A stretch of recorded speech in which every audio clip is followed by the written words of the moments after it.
But it's tarot time, so whenever anybody feels like doing anything, you will totally let me know, won't you? Of course. Um, hopefully. Oh God, I don't even know. I don't know why. Okay, I don't know what it is, but I'm having a great day. I'm feeling very in rhythm. I'm feeling very in tune. I'm feeling very high, happy, productive, motivated. Lots of really good, positive words. I had a good day. And even in between my streams just now, when I was transitioning my space, I felt great. I was so motivated, excited. I swear to God, every time I start the stream tonight, okay, it's only been twice, but still, 2 out of 2 times, I get on here and I immediately kind of go, I don't know. Maybe it's this light might be too bright, even though it's fine up until the camera's rolling, but maybe it's because I can see how bright it is, you know?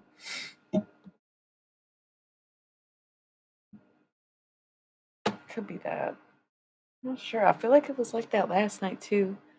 And I turned off my overhead lights, but they weren't on tonight. So I think I just break myself out. I don't know. It just seems like I sit down and I get all weird and jittery. It might just have been the light.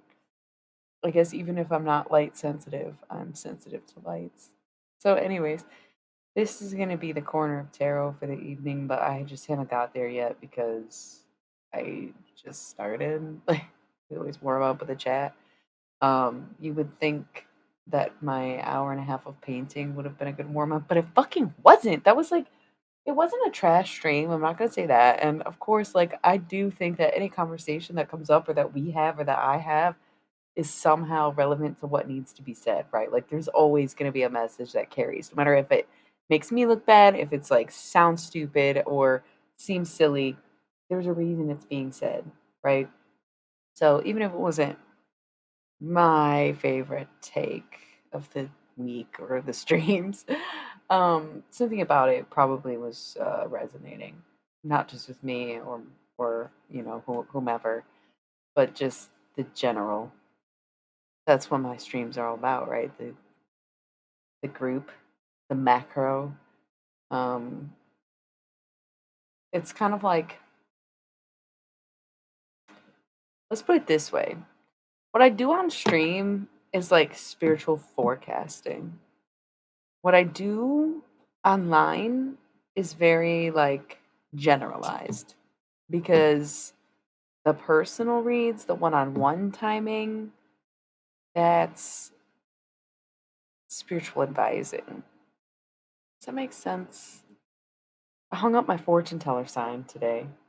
I'm telling you, I got a lot done. Like I was just, I'm not in a bad mood. I'm not feeling like really like shy or anything. I don't know why every time the camera rolls I get that way, but um this is spiritual forecasting. That's how I would describe it.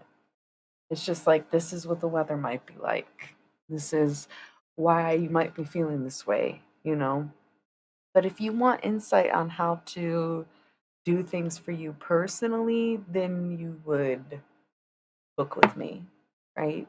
So it just it's not like saying you need to or you should by any means. I'm not trying to sell anybody anything. It's just the reiteration of why I don't do personal readings on stream. It just seems silly. It does get personal at times, though. A lot of us go through the same things for different reasons or in different ways. And it is what connects and binds us to one another and to these practices. I do 4:20 on the clock. Okay. So it's it's now around the time that I started streaming tarot last night, but I did do my more timely. I got paint on my clothes. I'm so upset. It's not that bad where like I can tell it'll come out of the pants that I got it on, even though I don't care that much about these pants because they don't fit that great and they were given to me, so they're already used, right? And I almost got rid of them and then needed them for things like this. But my dress, even though it was also bought used, very cheap, like $2 or something, maybe 6 at the most. I think I may have splurged on this one. It's a great dress. It's a great dress. It looks amazing on me. I hate that I got paint on it.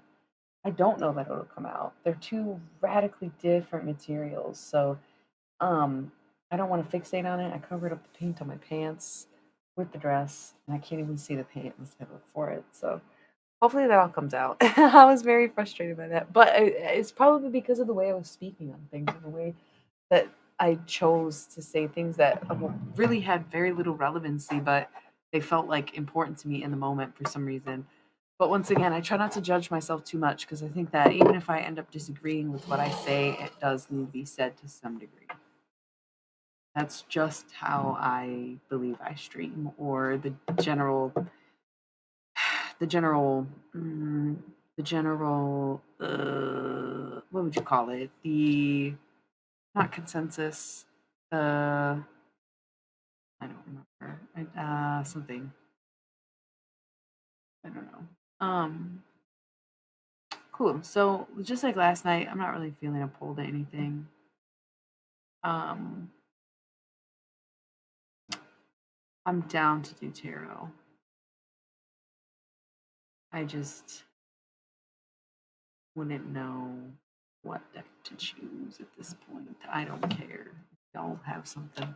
Or if you just want to keep talking, it's up to you. I will do some cards, but I don't have anything rightly sticking out of my mind anyway. So just chit chatting for now. I'm packing up a bundle. Feel free to join me. Because according to Twitch, as long as it's legal for me where I'm at, it's legal for me to do on here. So we do. And yeah, great. Real slow tonight. It was surprisingly popping last night for a Sunday. And I thought, oh, I'll start earlier tonight. That'll be great. It really helped. I think it's just a bloody fucking Monday, right? It doesn't feel like, I don't know. It's very weird how all day I was feeling so motivated and positive and thought about so many things to share. But there is something about the energy on here. Like when I come on here, I suddenly am like, and it's not the light because it just happened again. Because I was thinking about what I would have chose to talk about tonight, and I rolled my eyes at myself in a sense, even though it was like, what? We're really into this topic. And I don't want to sit here and think that I'm getting an internet persona because it's definitely not that. There's something imperative about the situation. There's something, oh my God, what the fuck? It's kind of like, just leave me alone anyway. Um, ah, it feels like a distraction. It feels like a distraction. It feels like an intentional distraction. Listen,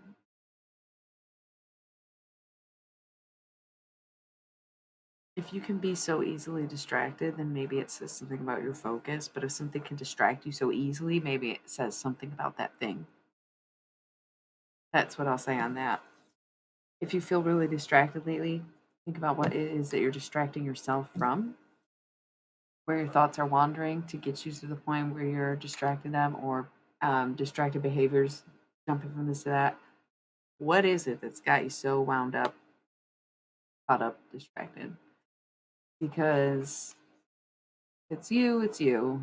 Work on it, maybe, you know, behavioral changes. But if it's a thing, then like maybe do something about it or something like that. I don't know. I kind of cannot. Somebody's giving this energy tonight.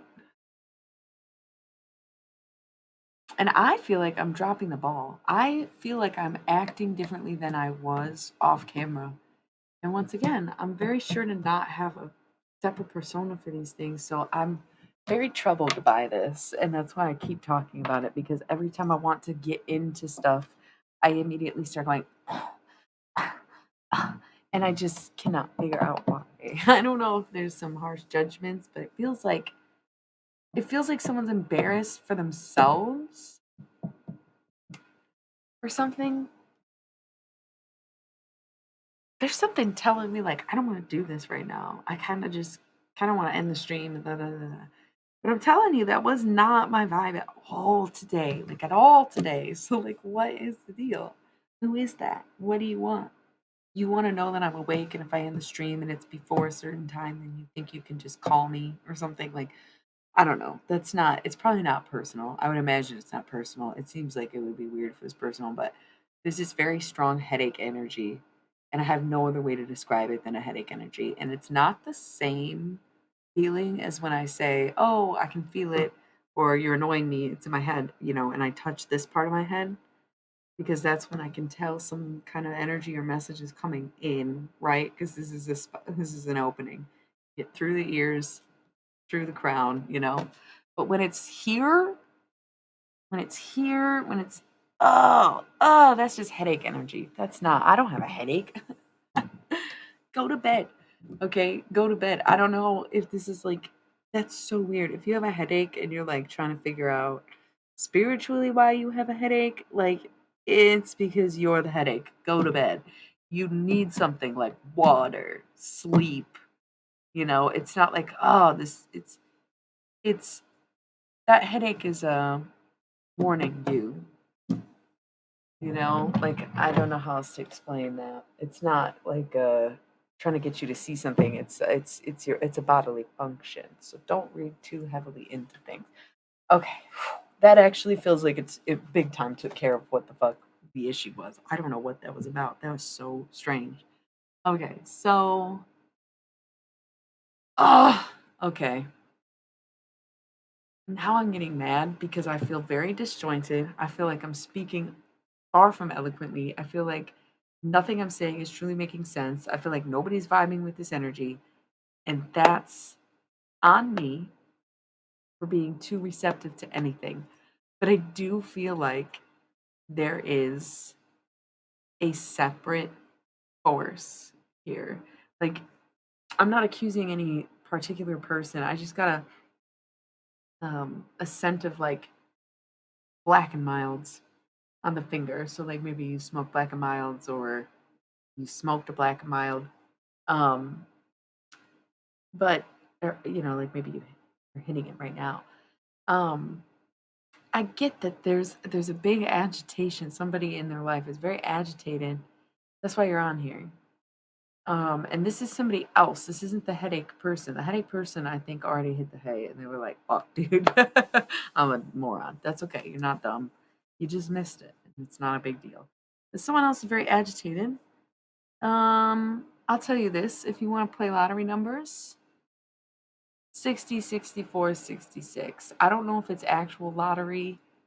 I'm hearing that number sequence. So if that means you, do it. 60, 64, 66. It's not it's not perfect, but it's not guaranteed gonna hit money or anything. But there's something if there's I want to say if there's some kind of betting involved. Like that should be your number sequence 60, 64, 66.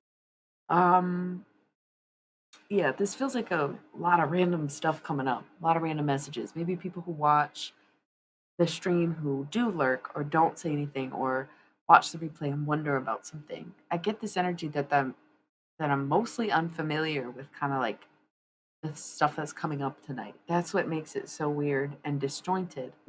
Um Compared to like my usual messages. See, now I'm getting back in my flow. Some people really are that loud and it really is that strong. And like someone else has a headache, now I got a headache. Great. That's why the gift is a blessing and a burden. You could say, right? Um there's a lot of little things. There's a lot of little things.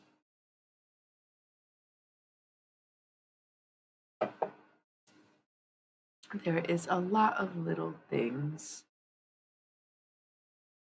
that can easily add up, become big.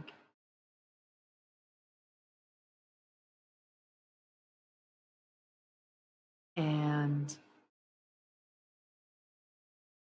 sort of here in Pinocchio. When you wish upon a star, It doesn't matter who you are. Something like that.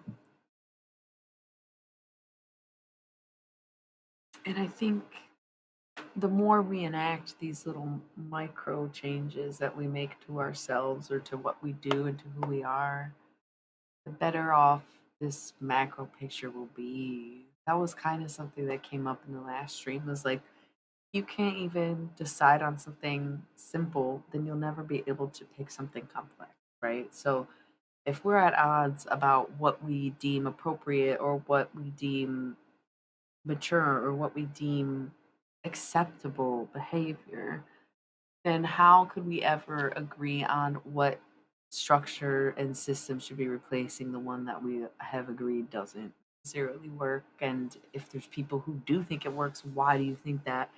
And how is that helpful to the next steps, right? It's very complicated. This is still feeling a little disjointed. It's almost like everybody's coming in and they get one message per person. It's one of those nights, probably because it's such a slow night because it's so quiet and it's like if there's a handful of people here, it'd be different than just like somebody here or like two people, three people even.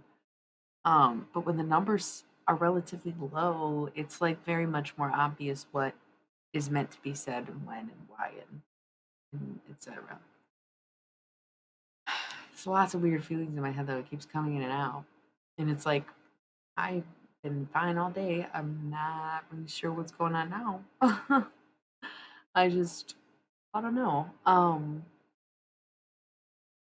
But I hate that it started off in this first 15 minutes like that. Like shit.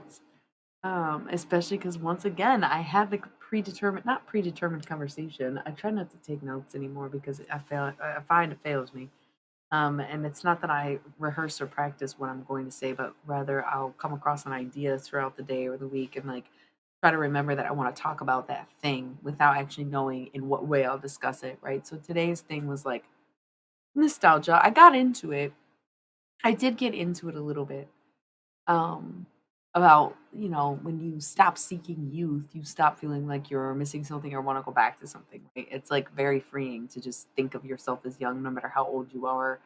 Even if you consider that human beings in general are young for their entire lifespan, right? So the concept of youth is like all humans are young, period, right? When you look at turtles, trees, the sky, everything, existence, the planet itself, um, the things we have, and how long those things have lasted, and humans at any age are really quite young because we're most of us not even getting to 100, let alone past that point, right? So, like, if you're not even in the triple digits, then no matter where you are, how you live, that's young in the planetary concept of time and age, right? Like, you just have to let go of this idea that something was inherently better because you were younger. And just have to realize how to start appreciating things now, like no matter where you're at, no matter what you're doing, and kind of like no matter how old you are. And that's why the road home came to me when I was putting up that reading because before I started streaming, I just couldn't help but think about this very specific moment in my life that I rewatch it sometimes. I went to Electric Forest like that first year they had Electric Forest, 2011, and I talked about that more in the other stream. But I just something came over me and I was like, "Man, I really wanna listen to music right now," and that was the only song I wanted to hear, and I didn't wanna just hear that song, "Sometimes a River." I wanted to watch the video of them playing it live at Electric Forest where I was 12 years ago, right? Because I still remember that set, I still remember that day. I remember the whole weekend and remembering that, I mean, String Cheese was, like, the highlight because it wasn't great all the way through. And that had a lot to do with my PMDD and having not known that that's what was happening, right? It's premenstrual dysphoria. Um, among other things, like being friends with people that have the same similar interests but not the same hobbies. Okay, that's a good one. Um, yeah, I mean, if you're not doing anything with anyone except doing things with them, then there's a good chance that that relationship's not going to ultimately be sustainable, right? I don't know. I am talking about drugs. Obvious, right? It's fine. But yeah, when all you do with people is drugs, it's like once you stop doing the drugs. So that was like starting to be the end of my hippie era. And I think that weekend I kind of knew it was over, but I hadn't accepted it. I was confused and curious by it. And I remember, because I was still doing drugs, I was tripping. I was like 19. And I just remember being very paranoid that weekend and getting injured and feeling like no one cared I was there and that the people I came with didn't want me around. All the same stuff that I periodically or cyclically deal with now. But once again, I had no reason for it to be that way. So at that point, I was just very curious. And I remember this feeling like I was missing something. And that's really, oh, that's what brings me back to that place where at the time I was confused and scared, but just having been at the beginning of something, at the beginning of this journey, at the beginning of this lifetime anyway, that I saw that curiosity and fear less as something to be scared of and more as a challenge and something to understand better. And I became very curious about not just the lifestyle and the culture, but I started to see the darker side of things.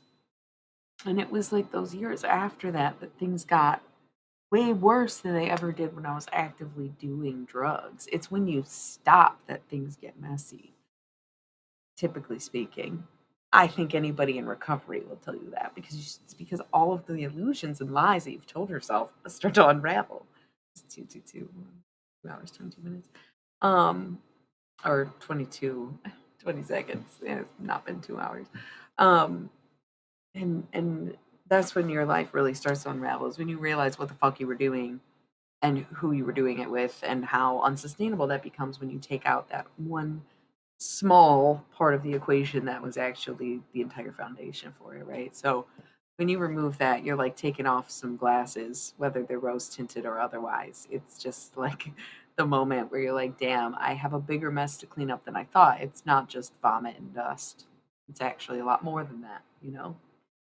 So that weekend, I think that I kind of knew it was all going to come tumbling down, but I was not necessarily ready to admit it because it took months and months to unfold. And it was, I can't even say it was dramatic. It was straight up traumatic because, again, I was going through the cycles of PMDD, and it's like, it's pretty bad every other month, but it's really bad the opposite months. And so, like, having not known that at the time, and having not predicted, like, oh, it's my period's gonna start in a few days. Hello, it's 12 days before your motherfucking period. How are you ever, before the internet had the Google we know and love today and period tracking apps and shit, or apps at all? Like, this was 2011, man. It was a different world. And it should have been like a calendar thing, but we're not taught to keep track of those things. We're taught to be shamed by it and hide it and pretend like it's not fucking happening and cover it up with good smelling scents and shit. Like, what the fuck, dude?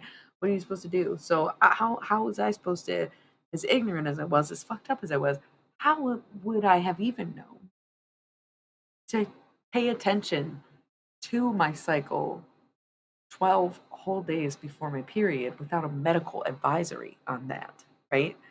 Where like the doctors knew I was going through something, had a heavy flow, had mood swings, yada, yada, yada. But no one ever put two and two together for me. So I had to, but okay, now I'm talking about 10 years later, I had to. Fuck, man. You can imagine coming off the drugs and realizing that, fuck, it wasn't that. Okay. Because, yeah, it was happening before that. Okay. So, like, it didn't fix it. Okay. but to an extent temporarily, maybe that's what they say with psychedelics anyway. But I was more into the amphetamines and shit at the time, so that's obviously not that helpful, right? But they say ketamine therapy is good for you too, so I guess it just depends person to person. It's interesting that I'm talking about this, but I think it's kind of like very intentional to the extent that I still feel very connected to a certain lifestyle or the psychedelic culture in general. And I think that it's not that anyone perceives me as a poser. And it's not that I feel I have to justify it because my experience is still surpasses people who are actively doing it, right? And it's fine. It doesn't have to be, it's far from a competition, it's experience. But I think it's kind of like part of the reason that I'm talking about it is because these concepts about what others perceive as drugs or what people discover through drugs or on drugs. Like, I took to those things as a child, as a Christian child, right?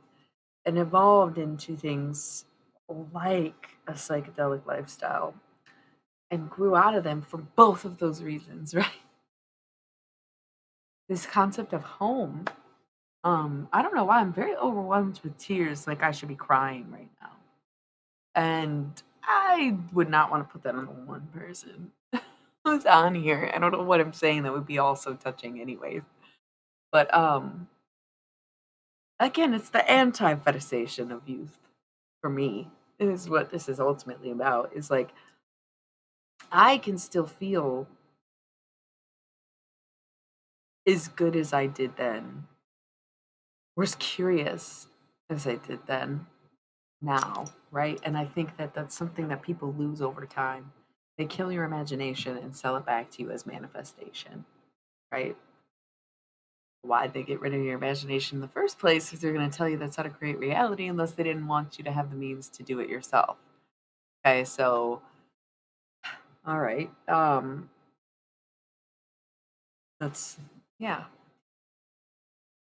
So these concepts, I think of Ram Dass. I think of the Grateful Dead. I think of again lots of psychedelic culture, and why it speaks to me still is because probably the very nature of the word, right? Psyche and delia comes from. So if delia is of beauty, of great beauty, and delic would be the variation. Well, it's almost okay. So delia is like is beauty, is a Latin word for beauty, and delic would be something that is beautiful or of beauty. And psyche, obviously, is still used to describe our conscious thought, right? Our psyche, our moral compass, our thought process, our individualism, our mentalities, right? Our psyche. How else would you describe psyche? I guess it's probably not a perfect definition. So you're talking about a beautiful mind. You're talking about, thinking in a beautiful way.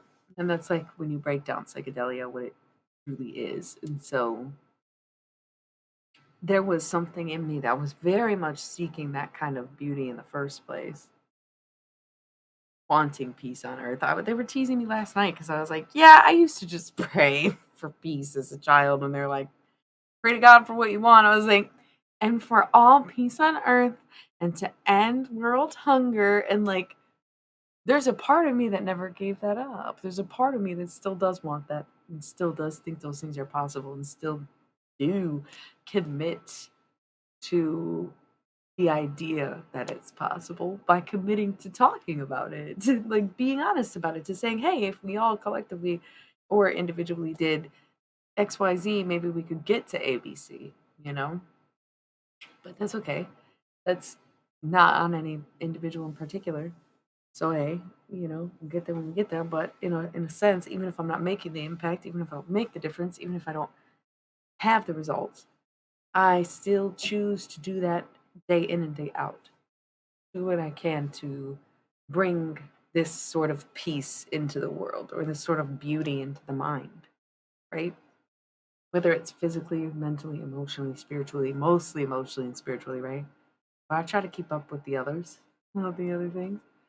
Having a happy mentality and a physically clean space and, you know, being able to center and zen, so to speak. So there are these things. There are these things that exist within and without, right? And some would argue that all ancient civilizations, including the Greeks who made these words, were using some kind of psychotropic, psychedelic something or other, psilocybin, something. It's just been in many cultures to have these practices, and it's almost borderline outlandish that we're so prude about everything from sex to drugs to rock and roll because it's always been seen as sacred, religious, ritual endeavors that holy men and clergymen would participate in. So the fact that we're not allowed to and they're not allowed to even is very bizarre, and it does need to be questioned. It's at the point where it does need to be questioned.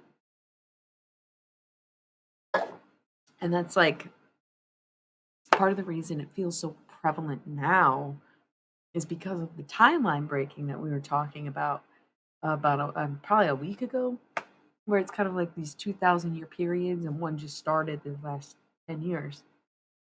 And so each time there's this transit between these 2,000 year eras, there's very great spiritual awakening and a new, you know. So in 2012, we were starting to reject Christianity. We were more into spirituality. We were talking to each other about these things. And even back in the 60s and 70s, it was becoming a movement, right? Because these spikes and awakenings of spirituality during these periods can be felt for like the hundreds of years before and after them, because we're talking about a 2,000 year period. So a big pew is going to kind of sprinkle across the timeline, you know, relative to it, so to speak. So, where we're moving out of Christianity, we're moving out of Jesus' territory.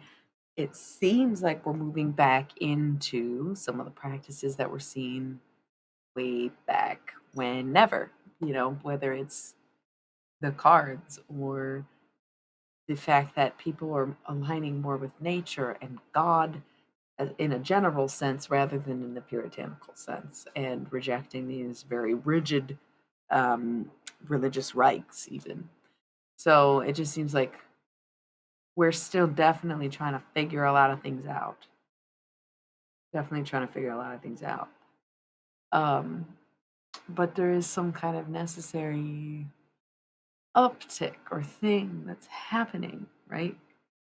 Um, God, this is an interesting conversation because of the way it's looping back to a lot of the points that I was bringing up. And I was just kind of telling a story, spinning a web, but I hadn't necessarily realized in every single moment how these things were all relative to one another, right? Um, but I guess to tie back into like, you know, my own perception of youth is that in those days, I was fucked up. I was not taking care of myself. I was on drugs. I wasn't really eating. I wasn't talking to people who were good for me. I wasn't being healthy, 333, in really any way, shape, or form. And so when people are like, oh gosh, what I wouldn't give to be 19 again, I don't really know what that means. I don't know if it's like, oh, being 19 with a 30-year-old's mentality, knowing what it means to take care of yourself and still experiment. It wasn't that lit of a time. Like just to be recklessly doing drugs and getting fucked up and being in dangerous situations or like narrowly escaping death. Um, in the moment, a lot of it was fun, but there was a lot of moments that I vividly remember having a horrible time. And it to me is no different now, regardless of what I'm doing. Where it's phases of life. Sometimes shit's good, sometimes it's bad, sometimes you have fun, sometimes you work. Like I've had a job since I was 16. How about you? What do y'all I don't know. Maybe I'm not serious enough. Maybe I'm not working enough. Maybe I should get a fucking, or maybe you shouldn't have if you feel that way. Does that make sense? Like, oh, well, if you worked a fucking 9 to 5, then you know. Yeah, well, you know what? I don't. So maybe if you didn't work 9 to 5, then you wouldn't also. Like it can go either way, both ways. So what was cracking me up today was thinking about how memories of my past can feel exactly like visions of my future and cause the same kind of nostalgic feeling in me that is the only way to connect with what is in the present is to know that these things are not real and not happening at this time. And that's it blows my mind. It makes me very soft inside. It makes me a very sentimental and warm person despite my overly articulate cold nature at times or my otherwise opposite like behavior. So that was something. It's not meant to be cute or clever, but it just something that dawned on me today that thinking of the past and seeing visions of the future make me feel the same way. And it is a sense of nostalgia for something that can be seen and can be accessed and can be remembered and can be thought of, and yet can never be right now. It's not that it can never be again. It's not that it couldn't be this or that. It's not that it isn't true or didn't happen. It's that it cannot be right now in this moment.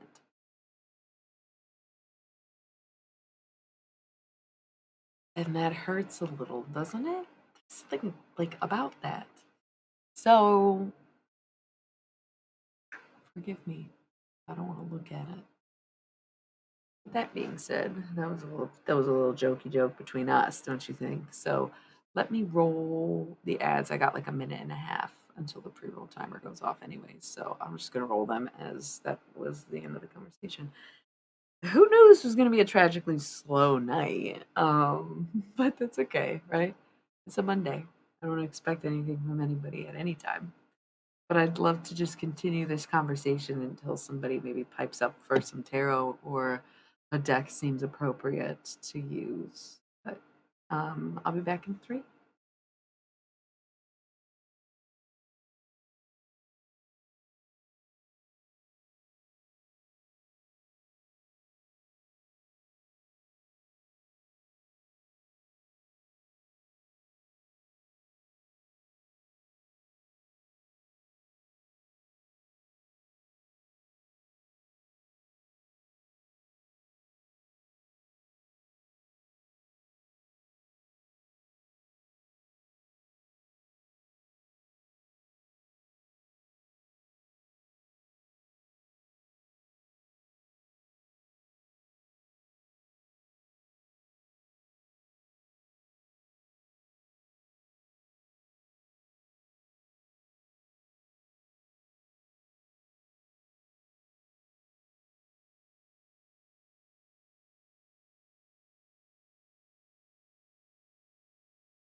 All right. I'm back for you and you only, darling. Thanks for lurking. Appreciate it. Um, yeah, so wherever we left off, it's a very broad conversation, and I probably shouldn't have spent so much time like detailing my drug use, but in case you were curious, I mean, pretty much by 2012, I was sometimes sober. I wouldn't even drink caffeine. That was 2013. Yeah, I never really went back. Here and there, once in a while, but never it's never really been a consistent thing except for when I was 19. And I feel like that or 17 to 19 maybe. It was pretty regular for me, but um I guess I like peaked, maxed out quickly, you know?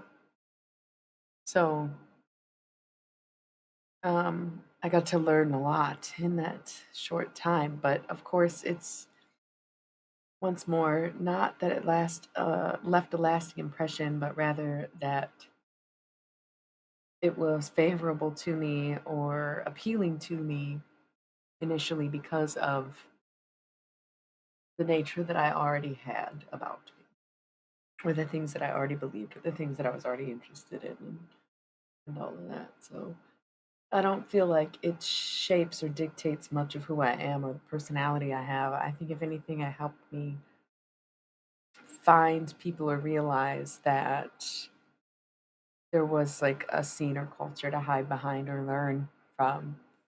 But it's something that even early on never really resonated with me, I don't think, because of how drug obsessed a lot of the scene is in many regards of any scene, right? Like, and it's normal. I mean, everybody's on some kind of drug, and I use weed. Otherwise, I'd be on pills, and otherwise, you do harder shit, or alcohol, or whatever. Um, So I come in and out of these phases of like being super anti-drug of like, God damn, are none of you sick of the fact that everybody's on something? Like, to some degree of every level, everything, anytime, whether it's caffeine.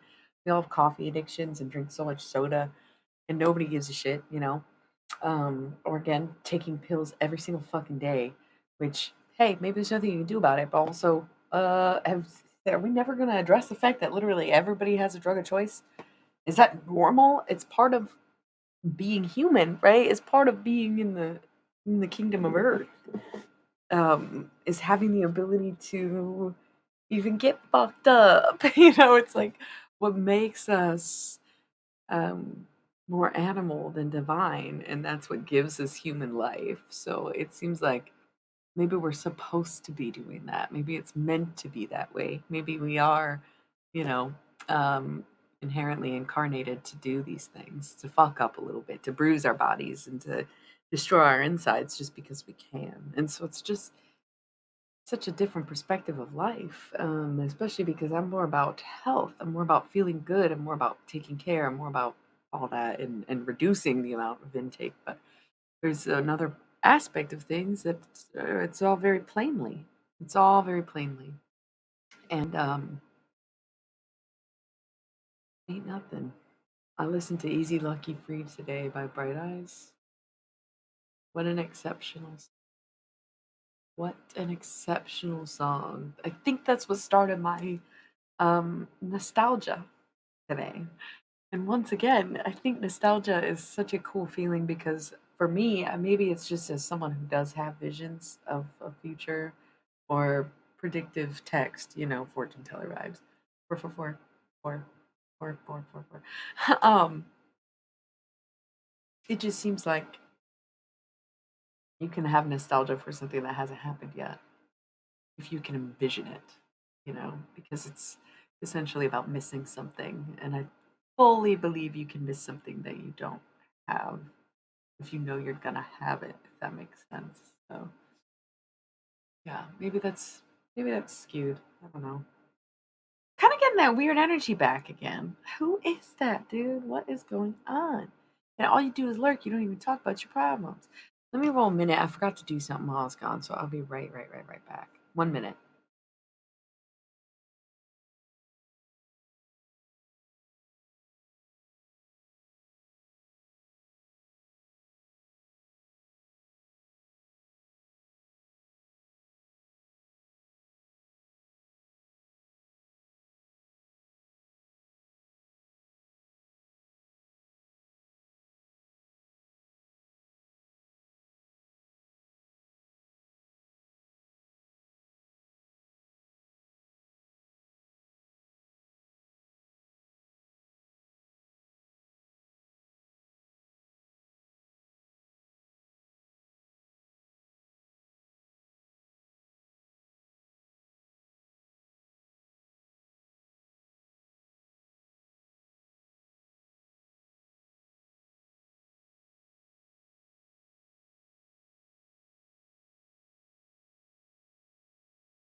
Okay, great.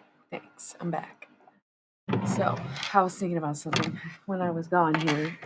Just this moment, kind of wrapping it all back up into the road home. Okay, that was the name of my last stream. Hence the title, The Longest Journey. Is someone smoking without me? You didn't tell me.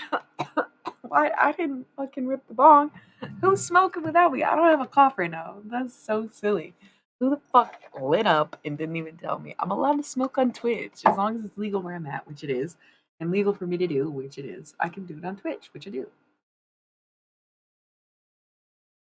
That's so funny, dude. I had a freshly packed bong right here. Just tell me next time, man. Oh, but you're a looker. Just kidding. Okay. Anyways, um, so this road home, and I had briefly mentioned like referencing Ram Dass and Jerry Garcia. And it's because those are the two most very literal or mainstream or obvious references I can make. Being Ram Dass saying we're all just walking each other home, and Jerry Garcia singing "What a long strange trip it's been." And here's where I'm going back to like it's not just drugs when it comes to psychedelia. It's truly about having a beautiful mind. It's truly about beautifying your mindset at all. It's really it's the way you perceive and see things.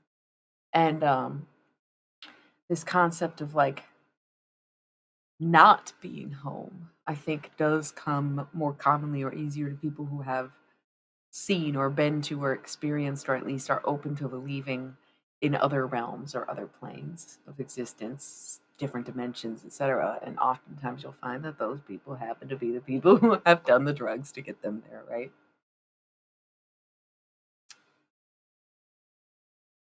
That it's also for people who never belong. It's also for people who never felt like anyone, and people who felt like they were missing something, people who have been searching and longing for and not knowing what they're missing is that sense of home, right? Is feeling comfortable, feeling like they're where they belong. That really has nothing to do with using drugs. That's a common experience. But once again, that's where the crossover comes in, especially for someone like me, because I still very much appreciate the culture, the patterns, the design, the art, the music, the theater, you know, all of those things that I liked um, back then were things I liked before, things I like now.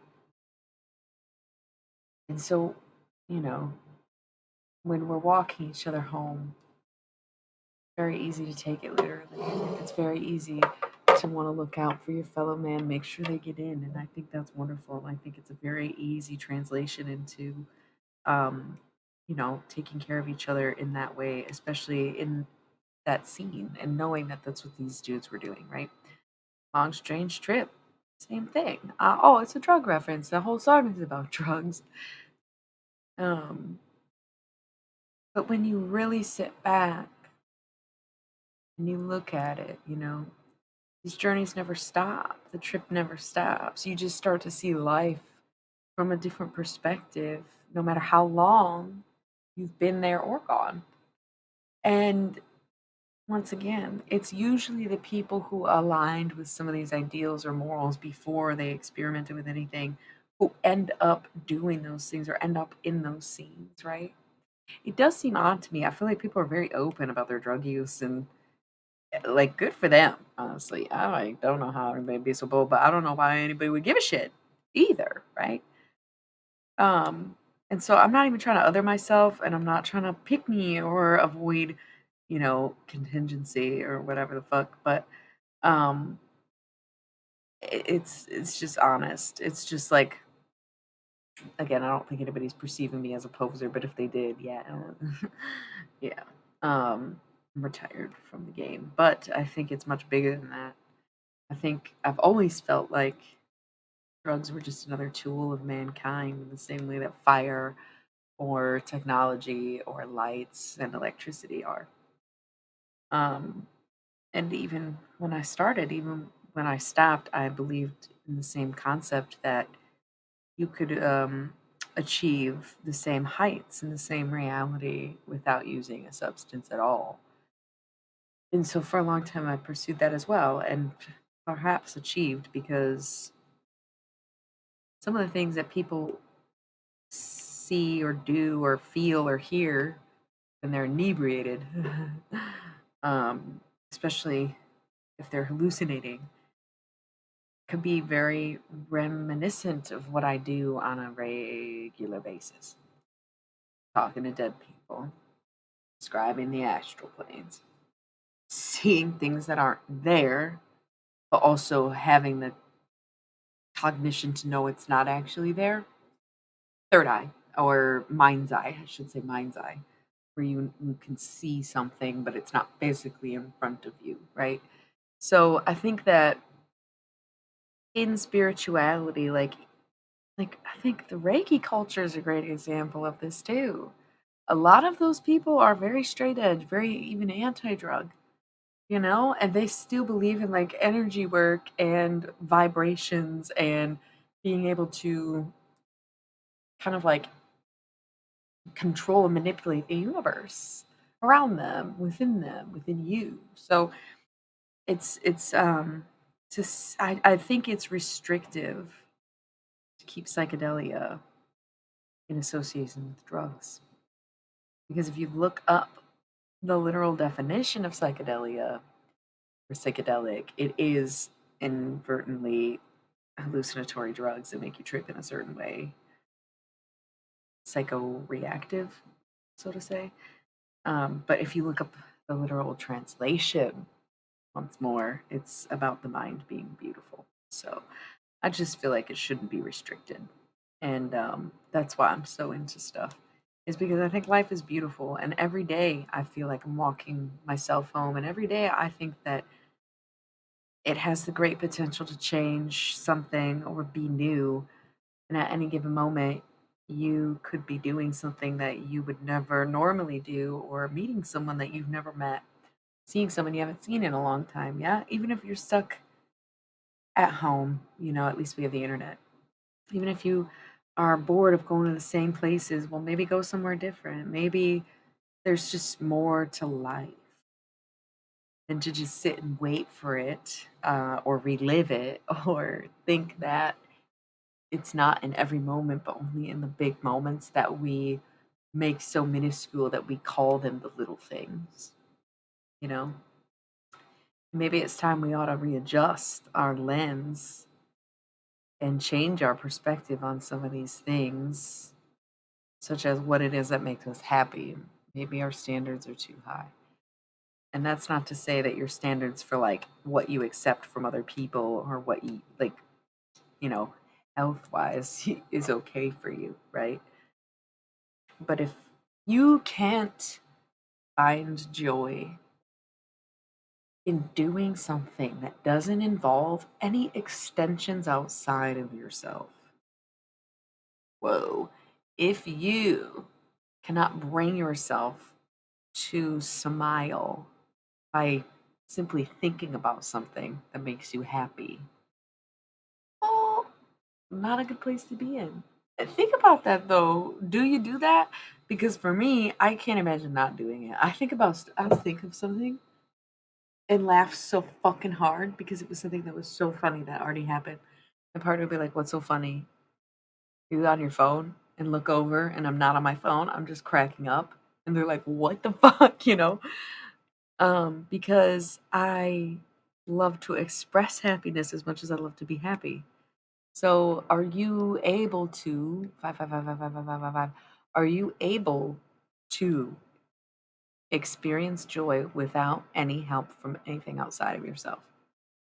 Joy, going for a walk on a sunny day. Sure, the sun is outside of myself, but I'm not using the sun as much as it's existing simultaneously wherever I am in that way, right?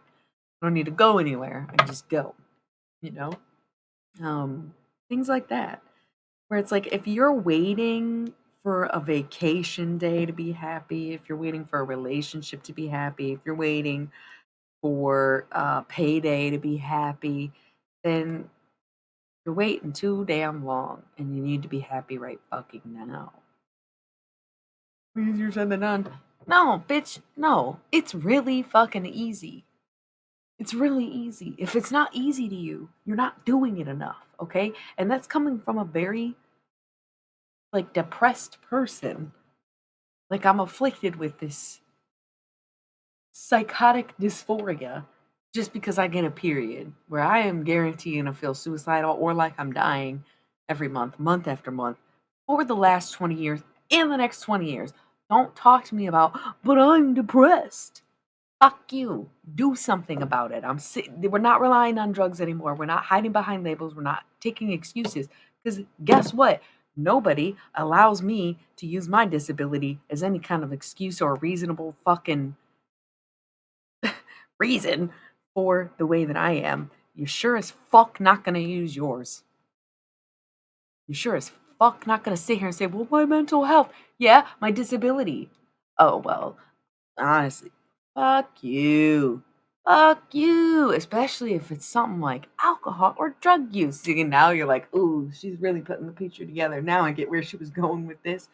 Yeah, surprise, bitch. Shut up. You know, it's like, oh, I got drunk and acted a fool. That's all right, man. You want to get drunk tonight? Yeah. Oh, you're getting drunk with that person? Didn't they act a fool? Yeah, but they were drunk. So now you're getting drunk again, knowing that they're going to act a fool? Yeah, but they were drunk. They didn't mean it. Okay. Hey, didn't they act a fool? Yeah. Well, they have a serious disability that makes really hard to control their temper at times. Oh.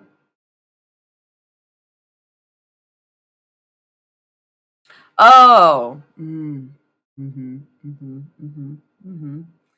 So we're not using your excuses. We're not using your anxiety. We're not using your busy schedule. There's no more excuses left for fucking anything. You might have a reason, but that's it. Get off your fucking drugs and get off your fucking high horse and stop thinking that somehow your shit is more reasonable or more appropriate or more acceptable than somebody else's.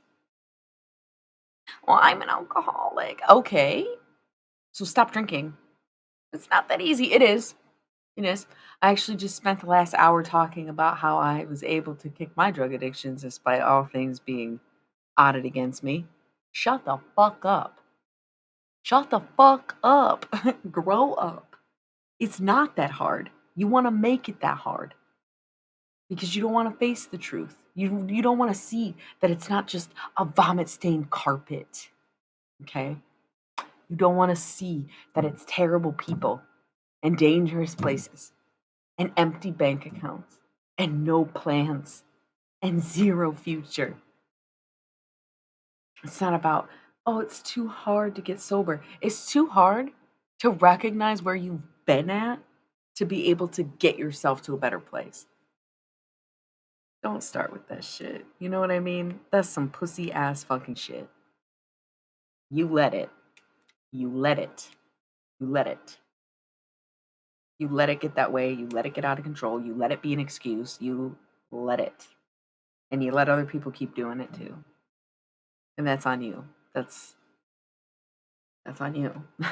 But then the same group of people is going to go out of their way to make fun of people who want safe spaces and people who are autistic or people who have fucking needs or disabilities.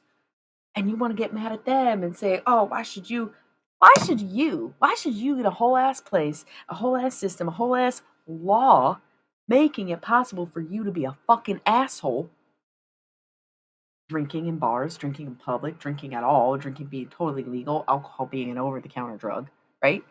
Why should you be able to do that and we can't even have a gay club? And granted, a lot of them serve alcohol, but a lot of people go there to dance and not even drink and not even care. So which one is more dangerous? Like, well, I guess the gay club because you wanted to shoot at it. But y'all don't see this shit as a problem. Y'all don't see how your everyday actions and how all these little things add up to being greater stresses for yourself, for others. It's a goddamn mess. It's a goddamn mess. And I'm not sitting here saying, "Oh, you need to quit drinking," blah blah blah. That's just an example. It's just a thing. It's just something that came up. But it's also, I want to say like a great reminder, but it's just a solid analogy or example. And once again, this channel is far from being righteous, as we all have things to work on. I had a few drinks this week, but I've come to realize I have a drinking problem in the sense that when I get drunk, I make bad decisions, been in dangerous situations. I've been straight up kidnapped while drunk. And I thought I was in a safe place to get drunk because I was amongst friends and family, but I fucking wasn't because I still got kidnapped, right? Because I was too drunk to communicate my needs to the people that I thought were looking out for me, right? So that's tough. But what did I learn from that? Don't get drunk. Pretty that simple. Did I really like doing it? Yeah. Was it hard not to at first? Oh, yeah. Did it take hitting rock bottom multiple times? Because that's not even the worst thing that's happened to me while being drunk? Absolutely. It's been off and on for a long time. And of course, drinking's not really my big thing. It's like a phase, I'll be working at the bar and then I'm like, man, I've been drunk every day for 3 weeks straight. That's probably because I'm a bartender. Yeah. Maybe I need to quit my job. Seems like jobs aren't as easy to get these days as they once were, or I'm too honest on my resumes, who knows? But either way, it just seems like you got to make the decision.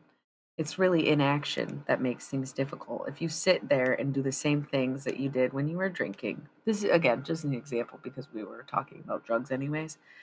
So, say you're sitting there doing the same things you did when you were drinking, and you're like, oh, it's just too hard to quit drinking. Yeah, because you go to the same bar that you used to get drunk at, and you hang out with the same people that get drunk with you, and then you want to do the same things, go to the same shows, watch the same shows, whatever the fuck. Like, duh. You want to wear the same fucking outfit. You want to do the same things. You want to yeah, that's what makes it hard. Ooh, you have all the same habits. Like, it's like quitting smoking. Okay, maybe this is easier. Maybe this is less harsh, less controversial. Let's talk about cigarettes. Okay, so I used to be an avid cigarette smoker. Well, I don't smoke them anymore. Was it hard? Once again, yeah, off and on for years. But I never stopped trying to quit or manage these addictions and vices. Okay, if that shit's genetic, it runs in my fucking genes, just like anybody who gets addicted to things, right? It's more about willpower because I notice that I still get fixated on stuff and I still get little addictions to things like randomly I'll get addicted to soda or fucking Slim Jims. I had a fucking Slim Jim phase. Better than alcohol? I don't even think so, right? It's about noticing where the addiction goes when you get rid of the thing you're addicted to, right? So, um, say you're quitting smoking. When I was quitting smoking, there were certain times that it was like that I wanted a cigarette more than other times, right? Great examples would be when you're drinking, you want a cigarette. But of course, I'm the type of person who always gets sick when I do that, anyways. When I'm driving, that was a huge one. Driving a car. Oh my god, I love smoking when you're driving, right? Um, kind of like taking breaks at work, being a fucking server, wanting to go outside for 5 minutes. You can't just say, "Can I go outside for 5 minutes?" Because one, 5 minutes sounds like a really long time. Two, what kind of nefarious business are you up to? None, doesn't matter. Take a smoke break. Hey, can I go smoke? I want to smoke a cig. I'm gonna take a smoke break. Yada yada yada. Okay.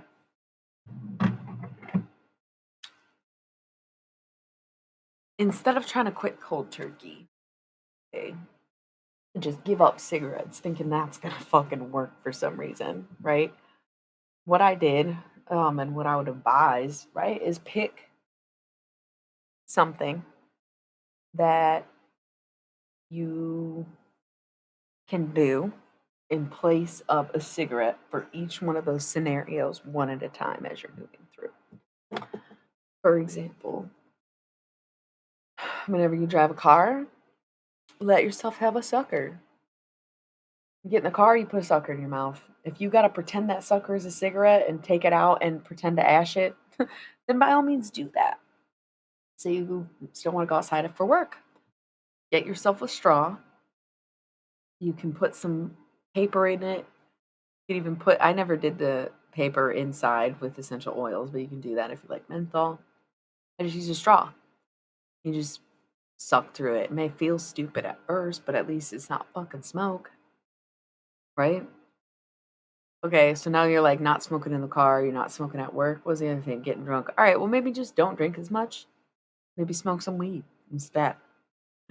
Maybe, if you haven't had those other cigarettes all day and then you try to hit a cigarette when you're wasted, you actually will hate it so much that it grosses you out. And then because you've already reduced in your real life rather than just in your drunk life, you inherently like them even less when you wake up hungover, smelling nasty ass cigarettes. So sometimes it's not about quitting cold turkey, and sometimes it's not even about cutting things out entirely, right? As someone who just said, yes, problem with cigarettes, problem with alcohol, I still allow myself to have a drink or two. I do very rarely allow myself to get drunk unless I know I'm with someone safe. I'm already at home. I ain't got shit to do. And I am drinking alcohol that's not going to hurt me like whiskey or rum or gin. It's all really these days. But vodka or wine or something isn't so bad. No.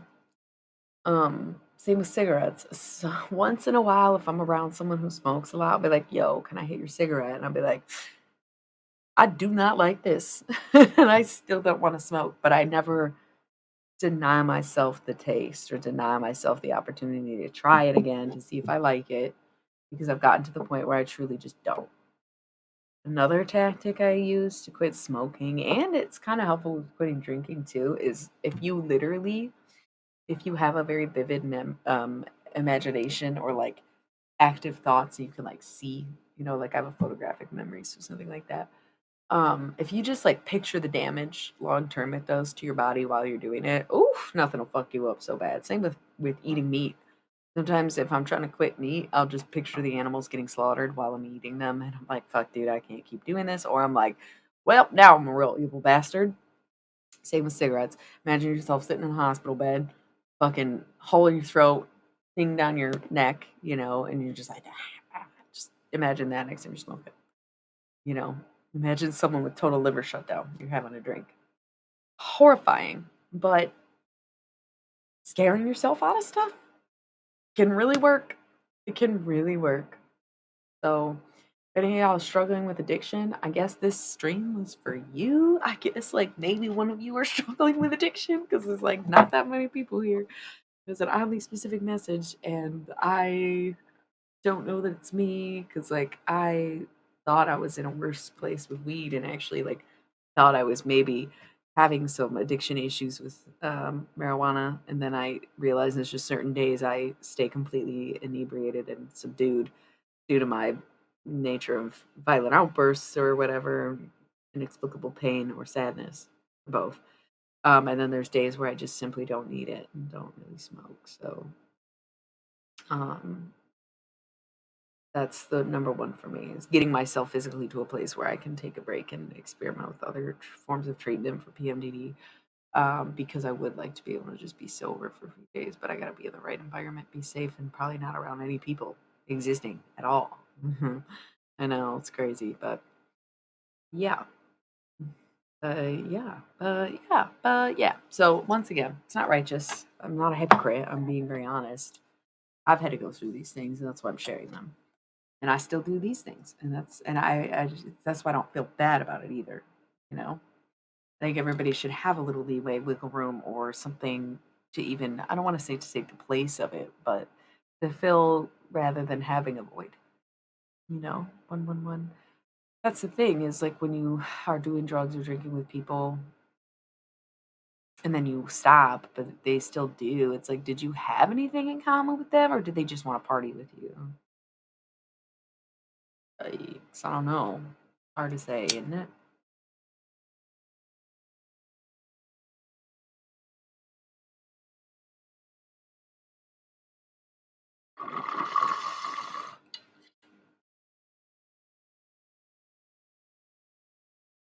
I can't wait to go disc golfing. I can't believe it's already spring, dude. It's like the end of March. Ain't no thing. It's oh, I'm so ready for the weather to be beautiful. I'm so ready for like May. Fucking April still has to hit, and I'm already ready for May. I get the most out of my summer days though. I get the most out of my winter days too. I get the most out of every day. Today, a friend of mine who is like a newer mom, she was like, "Yo, today felt like 3 days in one. Today felt like a whole week in one day." And I'm like, "Yes, yes, that is how I feel every day. Like I feel like so much happens in a day, and there's just like so long, and it probably has a lot to do with like my random sleeping habits or like my non-traditional schedule or the fact that I work multiple jobs. There's a number of reasons or a number of factors that would come up for me or be a thing for me. But it's funny how that can happen to anyone or for anyone for whatever reason. So I like that my days feel long. I like to feel like I'm getting the most out of life, because we are walking each other home. And we all do go. I mean, it's really sad where it's like it's a very cliche sentiment, and it's definitely not like I'm the first to say this or bring this up, and of course I'm thinking of that one song, but um it's something I was guilty of for a long time, even because I have known grief, but I had known loss, but I had not known grief like I did, right? So even with so much experience with death, with funerals, and saying goodbye, acceptance, there's just been a few over the years that hit like way harder. But I think that some of them were to help solidify or reinstate my ability to talk to the dead and to practice necromancy, right? And to some degree, a little bit like the more traumatic the death, the harder it is to be okay after.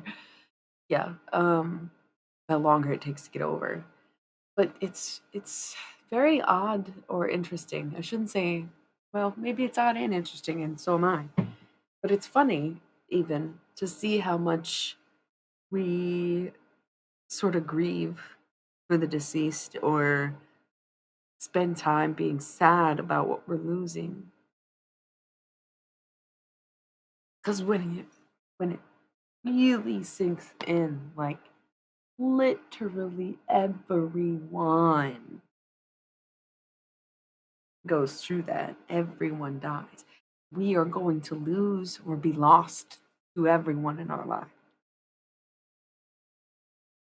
We do not have time to focus so much on the dead, which is ironic because necromancer, but that's why I do what I do. Get your closure. Talk to them. Who cares? Who cares what other people believe? Who cares what you've perceived up until now? Did you see the camera get blurry or is that just me? Who cares if other people don't believe me? Okay, you want me to try it? I'll try it right now.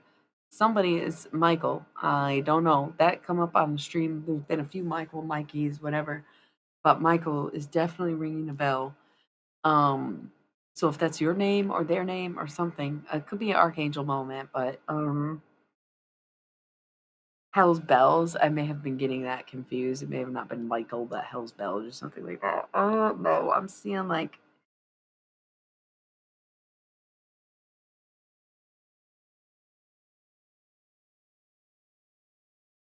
I want to say what I'm seeing and hearing because it almost might be too specific and I don't know who I'm talking to. But I can picture like buzz cut and sort of like a beard-ish belly and like black t-shirt with some kind of white writing, but the song Hell's Bells playing and this guy dances, like this guy dances. So I don't know if that's you or another person or if that description doesn't match up. Maybe it's for someone else and not either one of you, but fuck what people think. If you're sad about something and you want to be over it, or you feel connected to someone, and people can't figure out why you're not more sad or something, it's probably just because you hear and feel them. And like, I do think it's totally possible. I think it's actually more than possible. I think it's fucking plausible that these things that I say are true. I think it's plausible that I devoted my existence to being an experiment for the greater universe and general public's understanding of the way that universe works. That's what I put on the table. That's what I brought. I brought that and put that on the table. And then a lot of shit happened, and I was like, yo, is this for real? And it's like, well, isn't it though? Or did you manifest it? And it's like, wait, no, I mean, I don't know why. Wait a second. Is this the dysphoria? Like, whoa, a lot happened. But I was the one to say, hey, okay, yeah, I'll do that. Put me on the slab. Like, how bad could it be? Those aliens fucked me up. Aliens, government, conspiracy, mind people. I don't know.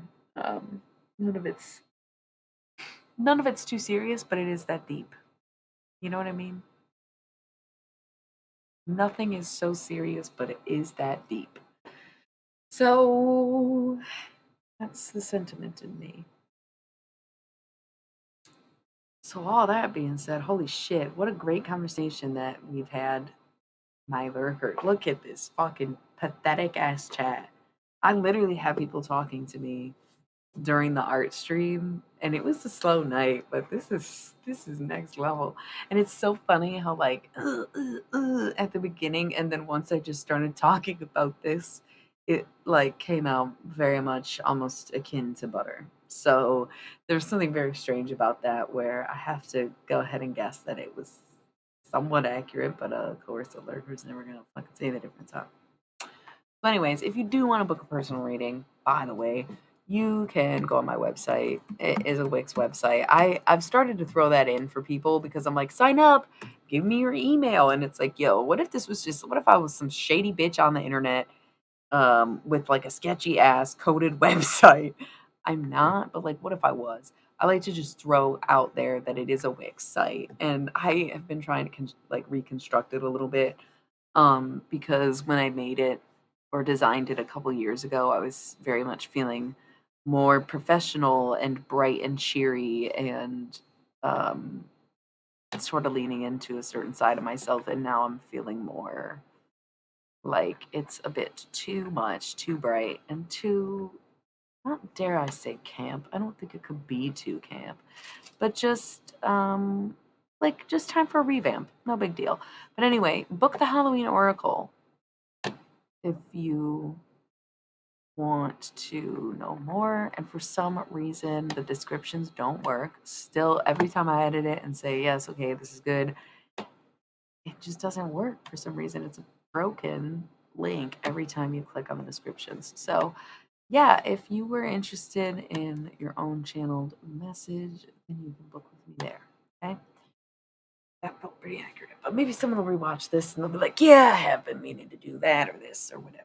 Yeah, I've been wondering if she was or I don't know. Maybe there was some other purpose to it. But we're also still here, huh?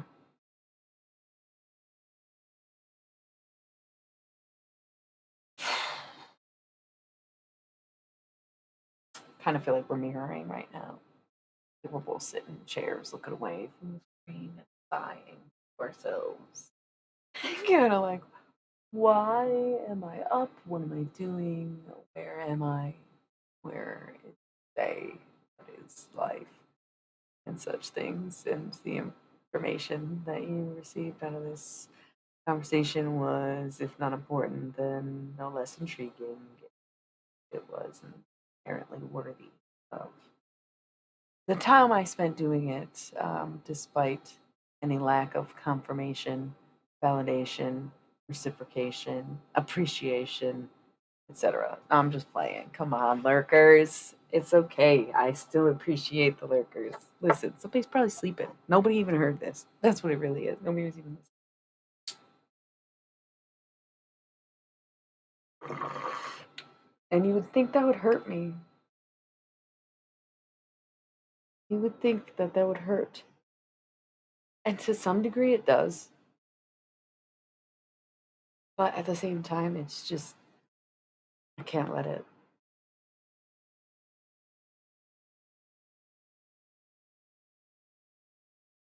Can't let it. It's part of life. Trial and error. Never knowing. Um or, refusing to see or choosing bliss and happiness over anything. Like, what are you gonna do? Um, have a sense of it. Someone might be awake. Maybe one is sleeping, one's awake. Maybe both sleeping, working, whatever. Kind of, yeah. So I'm just sitting in the studio, just trying to get to you, baby. Ah, but this song's so fucking dope, girl. It's hard enough for me to blaze it. Oh, to tell the truth, if it was you in this booth that. Oh, that's what you play. I don't know. I don't know the words of that song.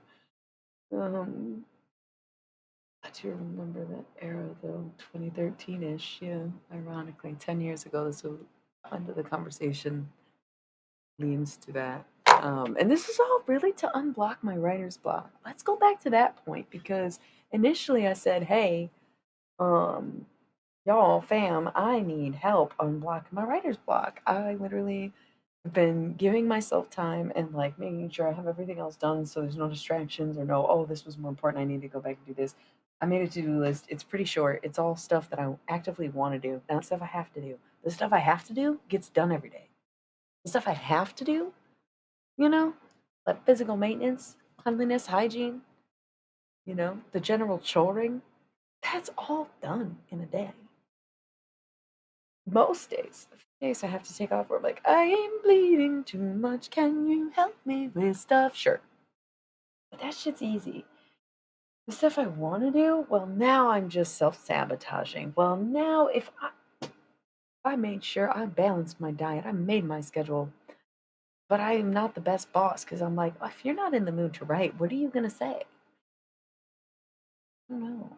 There's just like this, oh no.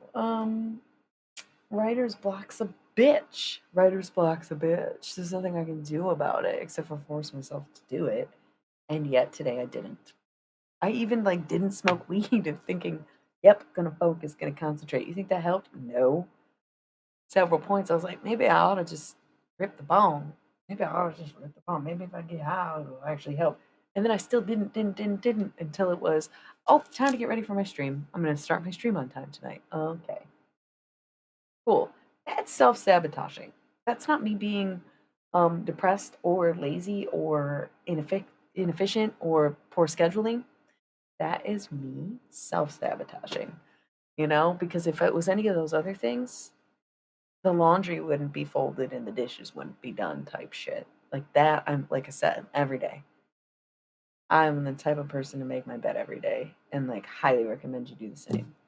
I wasn't always this way. I was forced to do it when I was young, stopped doing it as soon as I could, started doing it when I realized it's actually the best thing that you could do for yourself, or I would personally think.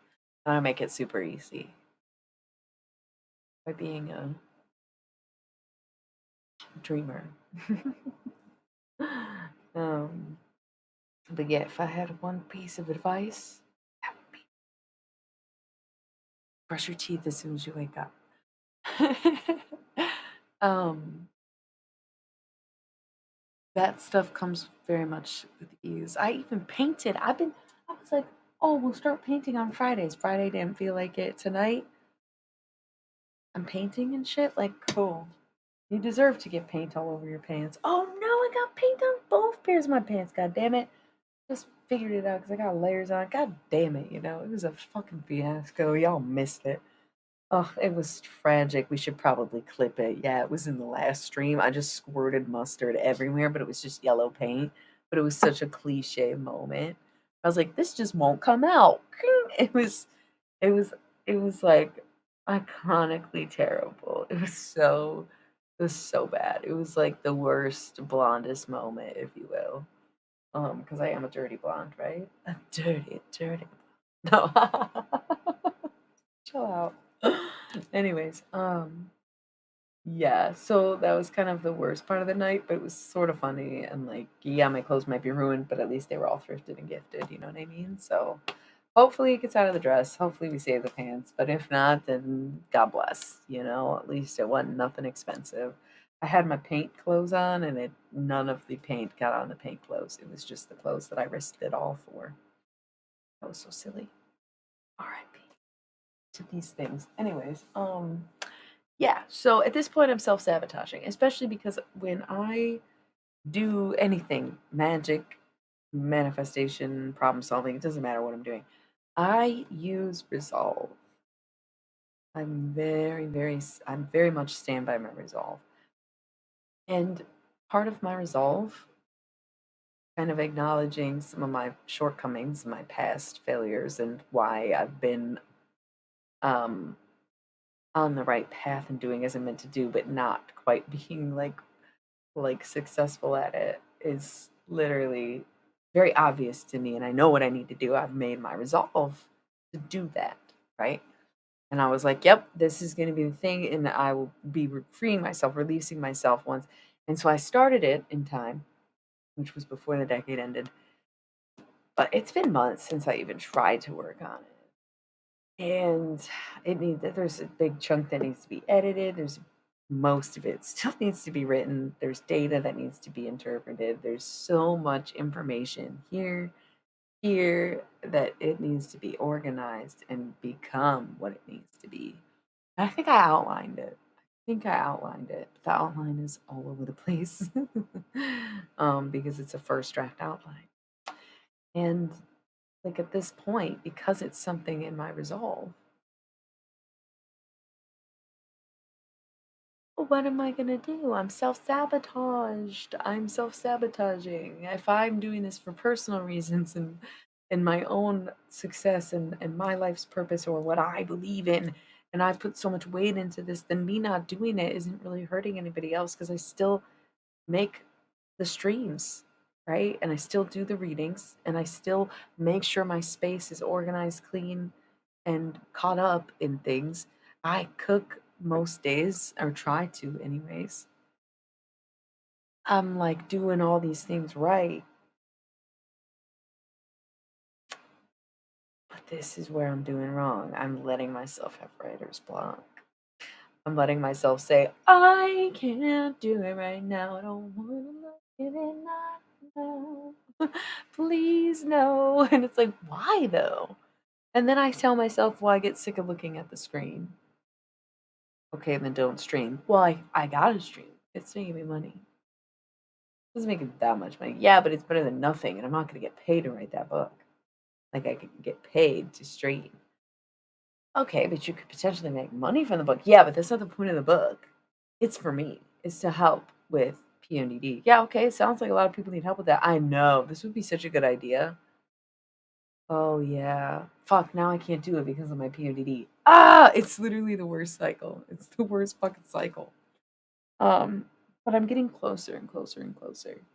That's why I do things like reorganize my space, go through my spell jars, get excited about New Year and seasonal changes, and keep up on the physical world around me and do the work mentally and emotionally and make sure that I'm doing things like that I love, connecting with nature, drinking enough water, smoking weed, going for walks, burning incense.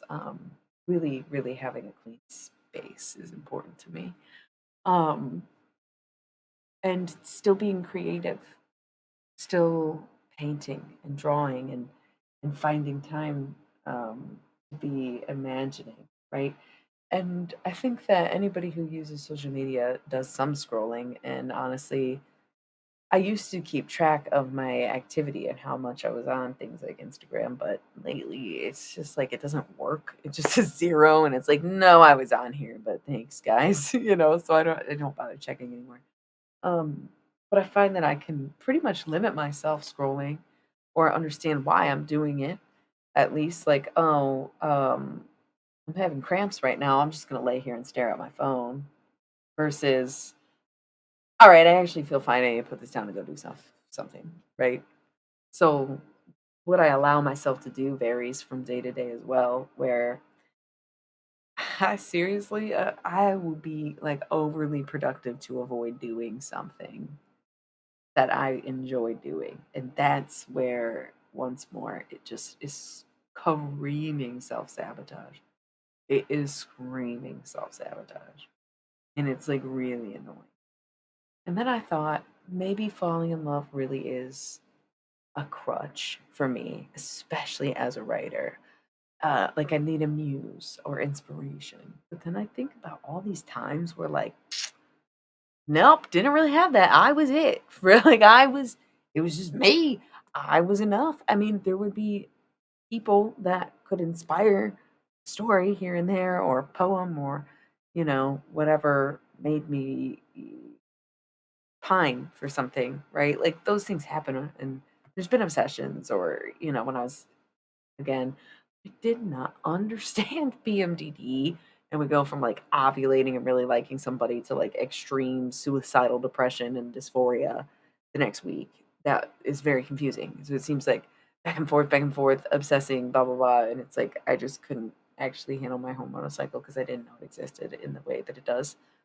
Cool. So many mistakes were made in that way where it's like, why do I feel so much? And it's like, oh, that's why. You live and learn, I guess. It's like wish you knew then what you know now, sure. But most of the time when I think back about these inspired times in my life when I was very motivated to find my path or be who I was or experience life to the fullest, there was no one and nothing behind it except for me, right? That's crazy to think about. And the reason I thought of it at all was because of that show. And this is how this whole conversation really started. 333 with three viewers, which is cute. Um Time, but it's too late now anyways. It was 33 minutes and 33 seconds. But I'm thinking about that, like I said, that weekend where I was getting really paranoid and felt like I was missing something. Yeah. I wasn't in love. I wasn't pining. I wasn't there was no one thing in particular, one person in particular, one group in particular. As much as I was exploring and I liked things and I wanted to find what fit or I wanted to insert myself and be a part of something, I still felt like there was a disconnection that made me feel like maybe this isn't really where I belong. But there was no push from behind at that time. And I don't know if it's like the age, right? Because once again, I feel like back in that place where it's just me behind me. It's just me inspiring me to some degree. Obviously, we are a collection of everything. And I'll make a lot of references. This is a cover album. This is a Kate Bush song. This is, whatever. I didn't come up with angel numbers. This is all original content. This was a Instagram drawing suggestions, right? It's not to say that I am the sole creator and the originator of every single idea and every single thing that I do, but just that I am my motivating force and my own inspiration behind those things. And I like to maybe pay tribute or revere those who inspire who I am. But at the end of the day, it's me. I'm the muse, but I'm also the artist. So I never needed anything. I never needed anybody in that way of being an artist. I can break my own heart every day because I can sit here and be like, bitch, what the fuck were you doing last week versus how you're feeling now? And like, can we get ourselves like leaving inspiring notes for myself, having conversations to write it out? I've been into the journaling since I was like 12, and I kept a diary and a songbook before that, basically since I could write. So it's been a long time of working on that, working through that, understanding that. But now it just seems like magic. It just seems so easy. It just seems like everything I do is so contrived or intentional or just comes natural. And it's like, to some extent, no, I think, forgive me, because this could be a channeled message. It may sound the wrong way, but I'm seeing this reflection in the glass here that's making it look like something very important, and I zoinked in on it. And usually, if I'm staring off screen and speaking almost robotically, that's a good sign that I'm channeling something, right? There's a difference between being natural and being chosen. And that's the message that's coming through. It's like, child, you are not a natural, you are a chosen one. And because you have been chosen, you have learned via training, via long life, and the whole epic of the hero's journey. That is how you become it. That is how you do it. It is not necessarily that it is naturally upon you and to you, but because it is what has been chosen for you based on who you are as a person and not the abilities that you have. It's vice versa.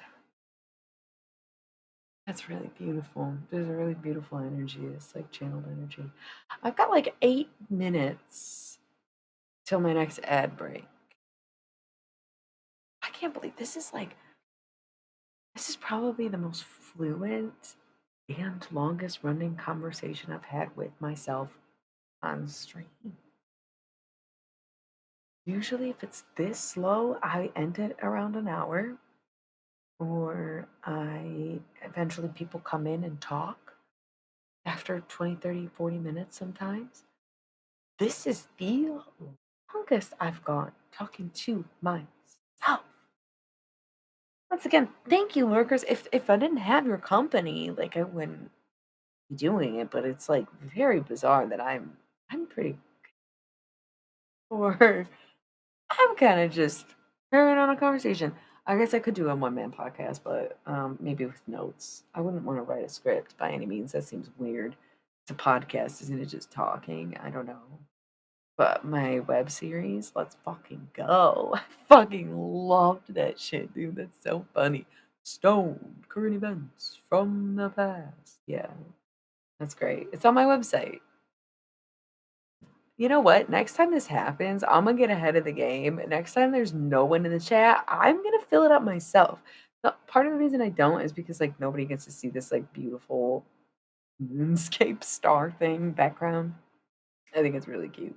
No one really gets to see that on a regular basis, but um I just feel like whew, got chills. I just feel like I could be utilizing this space for advertisement if nothing else going on in the chat, and then when somebody gets here, you can see it. Isn't that funny? I wonder if I switch to tarot mode, people will come watch because they know, or probably not. I think it's just a slow night, and anybody who is on Twitch watching tarot is satisfied with their reader, and it's already so late that I imagine it is just one of those nights. So I tailor made this conversation, it seems, for you. And it's funny because in the past few days, I've been having this song stuck in my head um, that I was sort of like more or less obsessed with um, when I was like going through a lot, I guess, going through the emotional crisis of not falling in love. Not necessarily not being in love, but falling in it. Like, oh God, needing that inspiration, needing something to happen. And the um, winter, being sick, and it just kind of all toppled in. It was right around a retrograde. I don't know why that's relevant, but the song, I just was listening to Only You like over and over and over and over again, constantly, repeatedly. Yes. And so I feel like lately it's been coming back up, not just like on shuffle, but in my mind, getting sung because it did feel very much like it called to a certain love, even if it's a mysteriousness about it, you know, and it almost goes back to those feelings of curiosity and that sense of not belonging or missing something, missing out on something. Um, Way back when that you can connect with, that you don't have to know who a person is to understand that you're missing them. Hello. I'm about to switch to tarot. What's up? Oh my god, there's people here. I I have been talking to myself for like 2 fucking hours and I just gave up all hope that anybody would show up. There was like at most 4 people here earlier. Still nobody said anything. It's just been like 2 lurkers all night. Sorry if that was a little overwhelming, Apollo. I got so fucking excited to see someone in the chat. Like, oh. Hi. I did an art stream and there was a couple people talking to me during the art stream and they did not come here for the tarot. I haven't even done any tarot yet. I have literally been talking to myself. Kind of. Um and just chilling for an hour and 45 minutes. So that's so funny. What's up though? Yeah, we oh man, that song is coming through so heavily though. That's why I brought that up. I don't know why I was thinking about I don't know why I was giving backstory as to why I liked it, but it's that Yeah song. Only You. But I have 3 minutes until I gotta roll the pre-roll ad timer goes off and I gotta roll ads or they're gonna auto roll unexpectedly and interrupt us, and I hate that. So I'm very diligent on playing my ads myself. I got 3 minutes until I have to do that. When I come back, I'm just gonna break out a tarot deck and probably wrap it up for the evening. And I think the only reason that I'm doing tarot is simply because there's no one to sort of disrupt it. It's like maybe very personal to the few people who are here, or it's like very broad because no one's here. I don't know yet. If no one speaks on it, then maybe no one speaks to it, and no one gets through it, right? So, um, once again, gotta roll these ads. I'll be back in 3 minutes, and I'm gonna come back with some tarot. If there is a topic, a deck, or just some word that's calling to you in regards to it, just shout it out, say it. Um, I don't really do personal readings, but a night like this, it'll be probably fucking spooky. You know, you'll be like, how the fuck did you do that? I didn't even say anything. So stick around, it'll get really interesting. I'll be back in 3 minutes.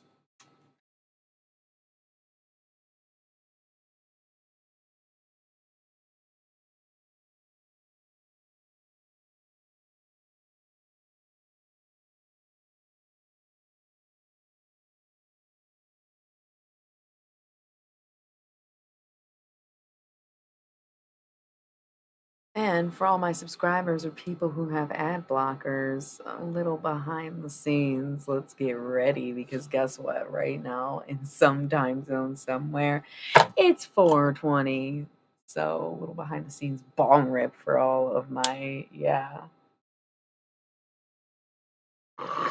Happy 420 somewhere. We love weed as a medicinal plant and beauty that it is. And also recreationally, fuck it. We like it both ways.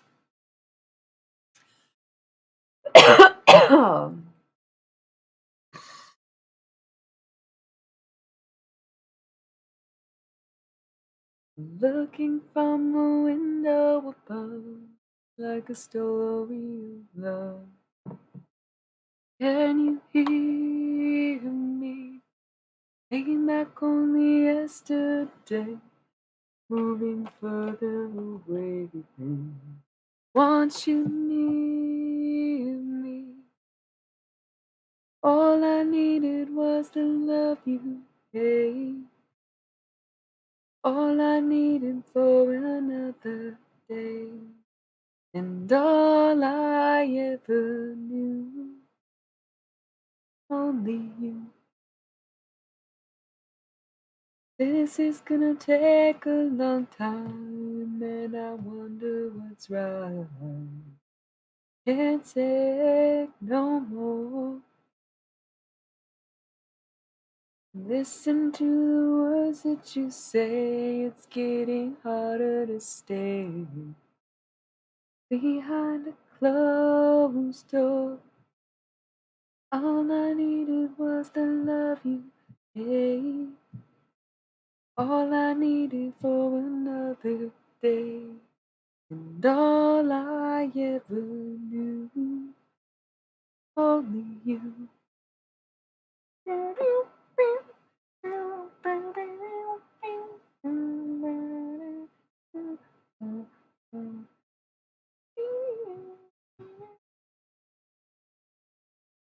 All I needed was the love you gave.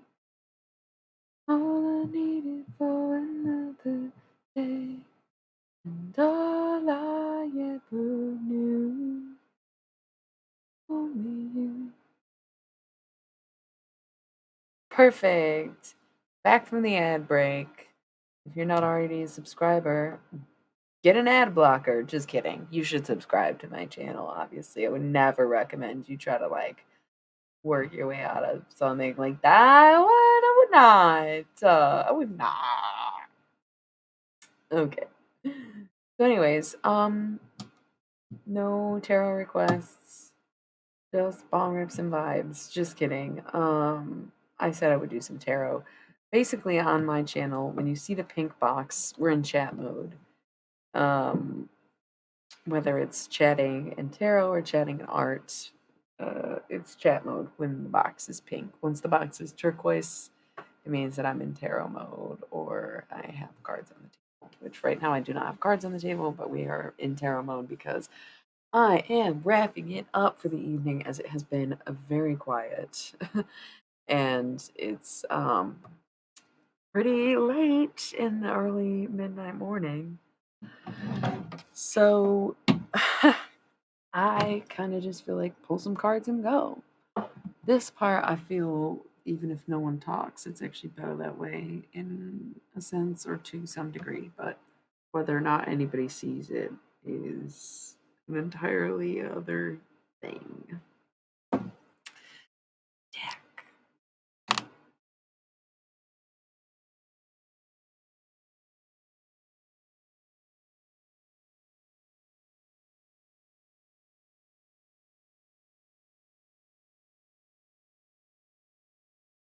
I'm still singing Yas in my head. I'm torn. I feel like I've been doing the Guardian of the Night tarot almost like a lot. Not even a lot lately. I feel like I did it a bunch, and now every time I do it, it feels like a lot. You're seeing what? What? Good. Oh, you're seeing the reading. Good. Okay. It says, it's weird because the view thing is always so off. It's bizarre. It's like you're a ghost speaking right now because it doesn't register that you're here necessarily. But thank you. I'm glad that you're here to see it. Okay. So, oh, yeah, because these two numbers. Okay. There's a few of you actually. Yep. It just was slow to update and also maybe laggy. So, do you have any deck requests? Again, it's general, but there's three of us, four of us, whatever.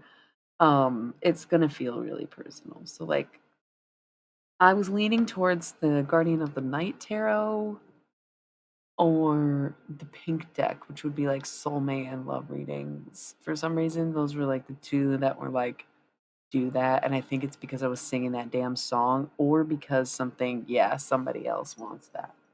So yeah, we'll start with the pink deck. These are what I would call lighter readings anyways, and then if I have time, we'll do Guardian of the Night Tarot. And if I don't get to it, then I'll do it next stream, but I usually take Tuesdays and Wednesdays off. It is sometimes randomly subject to change where I've I have streamed on Tuesdays and Wednesdays. Sometimes if I have plans on the weekend, I'll do that. But typically, I stream Sunday, Monday, Thursday, Friday nights, really late like this every time. Um, yeah, so I'm usually doing tarot or art. Um, yeah, something tells me to use these, but these, like I said, they're a little more intense, and I don't know. I just talked to myself 2 hours, almost 2 hours. So we're gonna start with this, and we'll see if I'm in the mood for that. Otherwise, they'll sit on the table and they'll get all fresh for our reading the next time I'm on here, which will most likely be Thursday. So we're gonna start with the pink deck. We're gonna use this deck to check in with our soulmates and to get a glimpse into our love lives and to check on our relationships. And the reason that I say those things is because depending on who you are, your situation will depend on who or what this reading is about. So the reason it was a gift, that's why this is the love deck. It was a gift given to me by my lover, who is a Gemini, which is the lover's card, right? So it was like very love, love, love, love, love. So it's always been exclusive for love readings. I've been doing a thing lately where when the cards fall, I leave them, and at the end of the night, I collect all the cards, and then I put them aside and I do a reading with like a few, like once I get a few decks um, of cards. So we're gonna leave those for now. I used to pick them up and think of them as future cards, but this past week I'm like, ooh, what if we collected them for a big reading with all the decks? It's kind of fun. Okay, I am like freaking out. Did somebody get engaged or something? I feel like I was looking at my hand and pretending to look at a ring and going, I'm freaking out. So congrats or something. I don't know. Maybe you just want to be, or you're wondering if you're going to be, or something like that. That's so interesting.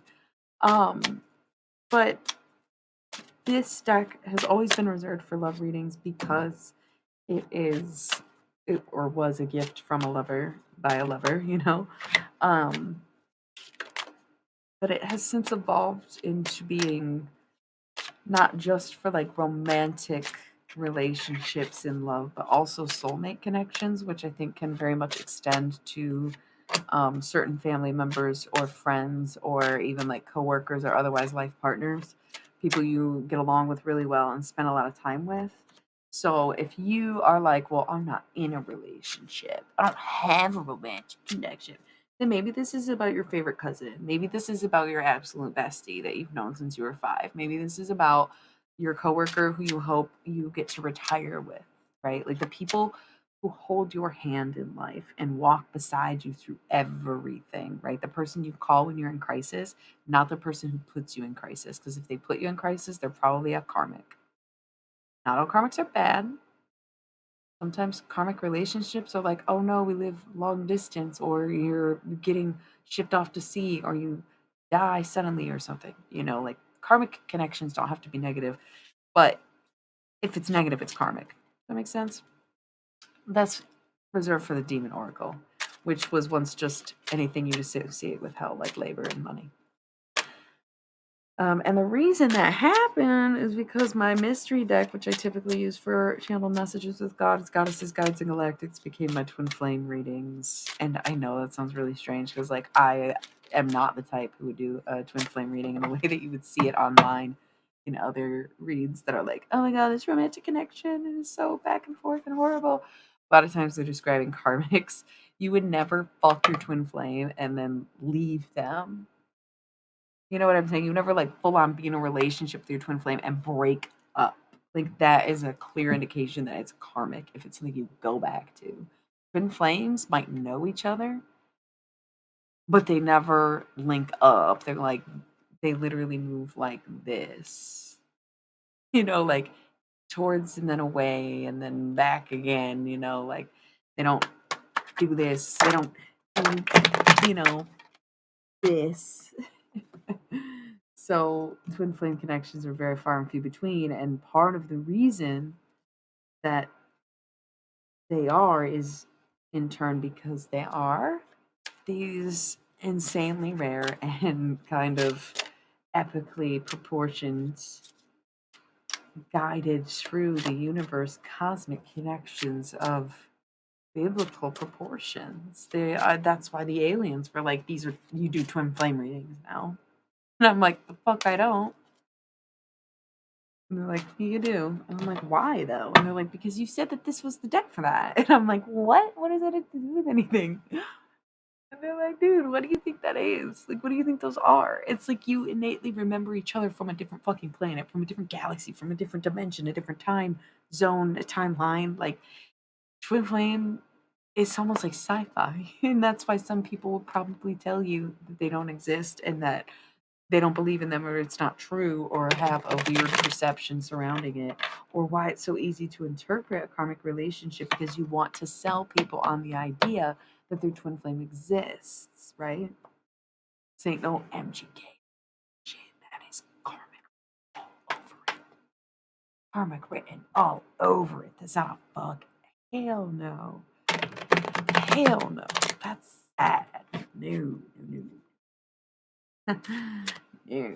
Looking more at like Catherine Zeta-Jones and Douglas Adams or whatever the fuck his name is. That ain't right. That's not his name. We did this last night. I don't know. Some it was like a channeled message. Like they are probably twin flames. Not these fools with files of blood. That's not this karmic. That's fucking karmic.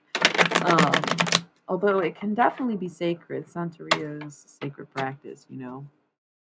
But no, acting like that, like being possessive about it, is not the same as exchanging it, you know. So it's just, whew. Yeah. Not trying to deeply criticize as much as point out the obvious. So once again, this deck for soulmates. So if you're not in a romantic relationship or you don't have a romantic interest, think of these lead characters as a soulmate connection in your life. Once again, could be anything that anybody you're really close to or anybody who you really care about and cares about you. And again, it's a very very smooth sailing relationship where you might have fights over the years but no fallouts, no disconnects, no long periods without each other, no back and forth energy, even if you have some disagreements. I like astrology. I think astrology is cool. I think I'm never going to be an astrologer, but I very much am into the zodiac. I'm really into the signs. I'm into the calendar year and the seasons and the elements and like the very surface level of astrology. I really like the zodiac. But astrology, holy fuck, that is a skill and a talent that I never am going to learn, refine, or acquire. Straight up. Like, I don't know shit about the houses. I don't know anything about any of that stuff. Like, no. Um, but I like the zodiac and I believe in astrology to a degree because it's a very old practice.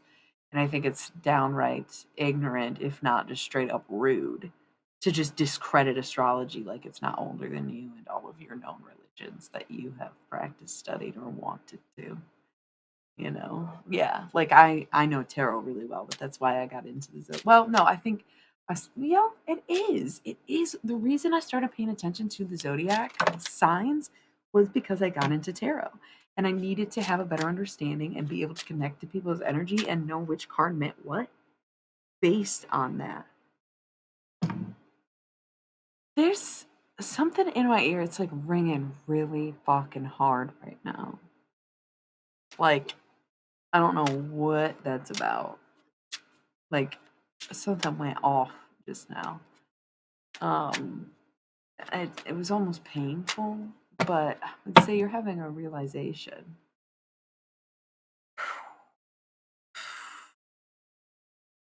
Or am I? No, I don't know. But there was this like, it was weird. Maybe it wasn't you, but it was when I was reading your messages. So that's hard to say.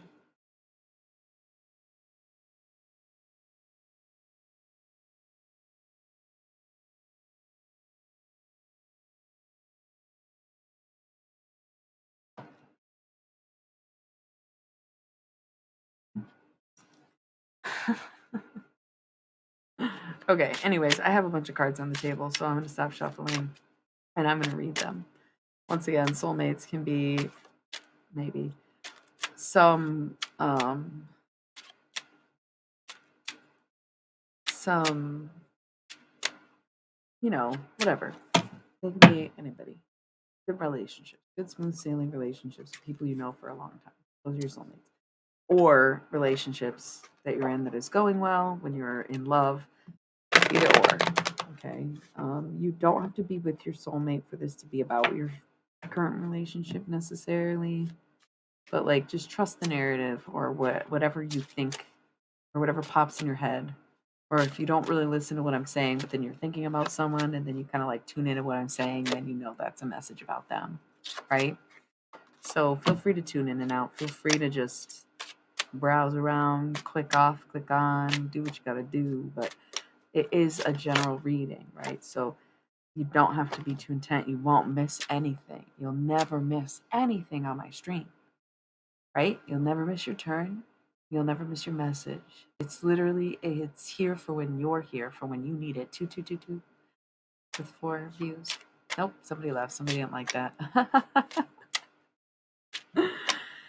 No, but it is. You can never miss what's meant for you. You never do. That's that. Okay, so 9 of Pentacles. Just trust me. Big trust me energy. Big, I'm in my garden. I'm on my shit. I grew my flowers and I am it. Okay, so big trust me energy. That's my vibe. But someone else is sneaky, right? Someone else is sneaky. So another thing to note is the elements. Earth and water are the feminine elements. Air and fire are the masculine elements. So if I'm saying he, she, or referring to feminine, feminine, masculine, masculine, or feminine, masculine, so on and so forth, I am referring to not only the face cards like queen, feminine, or king, masculine, but also referring to the elements. Wands, masculine. What happened to the pentacles? Either way, swords, masculine, right? So that's where I'm coming from as we get into the reading. Wow, this is so funny. I really can't interpret this any other way. This is a silly little message. Um, the Chariot is sort of like it's been a ride, long strange trip. This has been the longest journey we will ever know. That's what we've been talking about all night long. The Chariot is like, sure, there might be bumps, sure, we might stop along the way, take a break, get off track, get back on it. Okay, but it is a slow ride and we're taking it easy. And it is also Cancer energy. So if you're a Cancer, shout out to you. If you're dealing with a Cancer, this is your confirmation that that's the reading. 8 of Pentacles, working Namashi. So either this Cancer, whether it's you or them, or whether it's like Cancer season or just like as you've gone down your journey and had this like, oh, it's been a long road, you worked on yourself. You stayed focused, you stayed diligent, you worked on yourself and you kept your head down and you did what you needed to do. Okay, made major improvements. 5 of Discs, still feel like you're not good enough. It's very sad that you feel like you're not good enough for whatever reason. How sad. Knight of Pentacles, maybe you go anyway. This would be masculine presenting feminine energy, right? But also kind of making an offer. There she is. There's that 9 of Pentacles here. Standing in her garden, letting the flowers bloom, being happy, blissful, not paying the fuck attention to anything or anyone. Just vibing, just carrying on, just riding. Just riding and vibing. Cruising and dooming, you know? But the Knight of Pentacles shows up and is like, hey, I got this thing for you. Maybe it's finally like a paycheck. It could be a child support. It could be some kind of like, I know you let me borrow money, especially because we could be talking about your best friend. It's soulmate energy, right? Okay, I got it. Bills this month, whatever it is. This knight is coming through and saying, okay, I'm sorry, I got this. And Queen of Wands likes that very much. You've piqued her interests.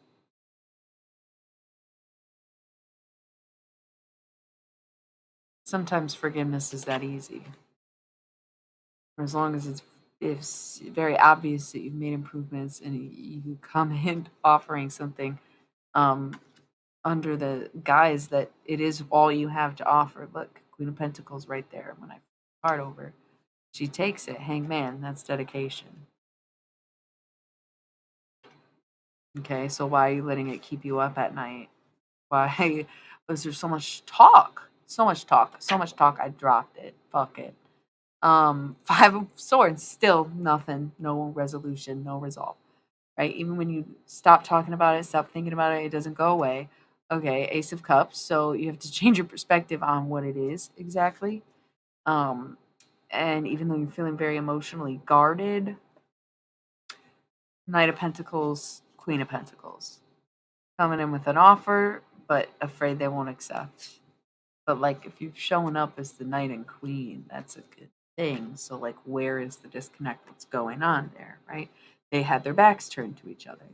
So Page of Wands, all right, maybe I need to invest a little bit more emotionally. Maybe it's not about the paycheck. Maybe it's not about the money. Maybe it's not about the bag or the gift or whatever. Maybe I need to have something else. Okay, let's rethink. Page of Wands, I think that's double masculine. I don't. The pages look masculine, but then there's princes too. It's kind of weird. I don't know. And boom, the Empress. Yeah, so the feminine in this situation is just boom shining. But it is about getting your shit together, focusing on yourself. Once again, this Empress has the same energy as the Nine of Pentacles from the beginning. The feminine in the situation, once again, them presenting female, earth, or water signs, definitely the ones sitting pretty. Definitely the ones with like the most. Like they're the ones that got it going on. And they are more or less oblivious to the fact that you are even thinking about it. They just see you as emotionally guarded. So if you are trying to take someone by surprise, trust that they will be taken by surprise. Yeah. Yeah. Right. And Four of Wands union. So that's crazy. If somebody wants to propose, they probably will. But if they don't propose, don't be mad at them. Okay. If this isn't your message about the proposal, then please don't be upset with me or them. Do not torture yourself about when and where. Just know that the union is there. It's not that this offer is a ring, it's not the offer is a wedding, nothing like that. It's just that this person's coming through with a solid offer and the presence of a union is there. So that might indicate somebody that you're already with or it might indicate somebody that you get serious with, depending on where you're at in the relationship right now. Queen of Wands, yes, you like this very much. Feminines are presenting masculine energy and feeling their emotions, getting in touch with themselves, and learning how to express in a loving, healthy way so that the Emperor can come through. We just had the Empress. I shuffled a little bit. There's the Emperor. As long as the feminine can be the Empress, and can give the emperor that masculinity they need because every person as an individual is a balance of the two things, right? um the Hierophant, Taurus energy, it'll probably happen this spring. Somebody's going to feel left out in the cold. Five of Discs, guess what? That's not your fucking problem. That is simply not your fucking problem. That choice was made before you were in the picture. King of Swords, they already made their decision. They made their choice. They made their cuts, whatever it is. They're hardworking, whatever. But when these emotions come in, Eight of Wands, sorry, I don't know why I keep doing that tonight where I'm like all the way over here.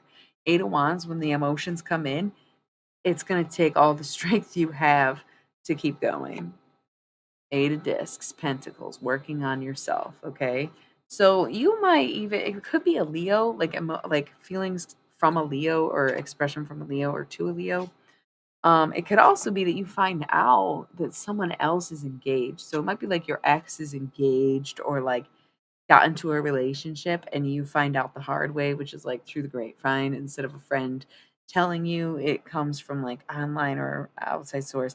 So be ready for that. But because this is a soulmate reading, it doesn't really feel like that's what that is. But there's something about it where the emotions come in and you got to stay strong, where it's like maybe it's someone who's bad for you and you have to resist them or something. I don't know. Just focus on yourself, but then the Emperor again. So that's just kind of weird. But yeah, best thing to do is just keep working on whatever's in front of you, working on what you're working on. Okay.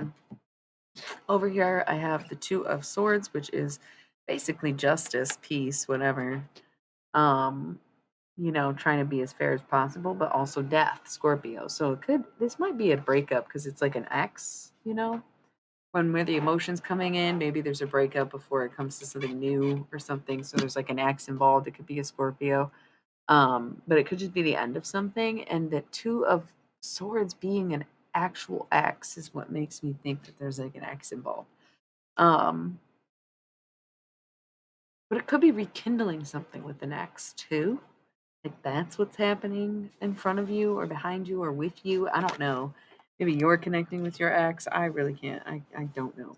But Three of Cups, there's like it's a lot of people call this third party energy, and in that order I get why, but to me this feels very celebratory and it's almost like the right thing for the right people at the right time or something. Like there's no malicious energy. It's maybe they're friends with their ex or something.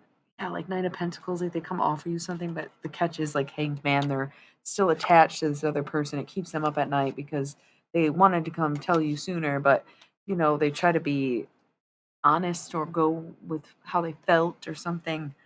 Um, and so they're not sure that you're really gonna accept that or whatever, or believe them or something.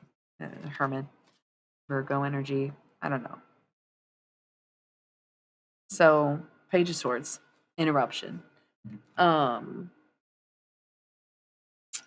Justice, Libra, so double on the swords energy there, air energy, Wheel of Fortune. Things are going to come around. Yeah, something's going to come and interfere with things, but it's going to be for the best because the Empress is going to be in charge of that empire no matter what's going down in the kingdom. So guess what, queens? You can have it because we got Empress energy over here. We don't need your castle. You're welcome.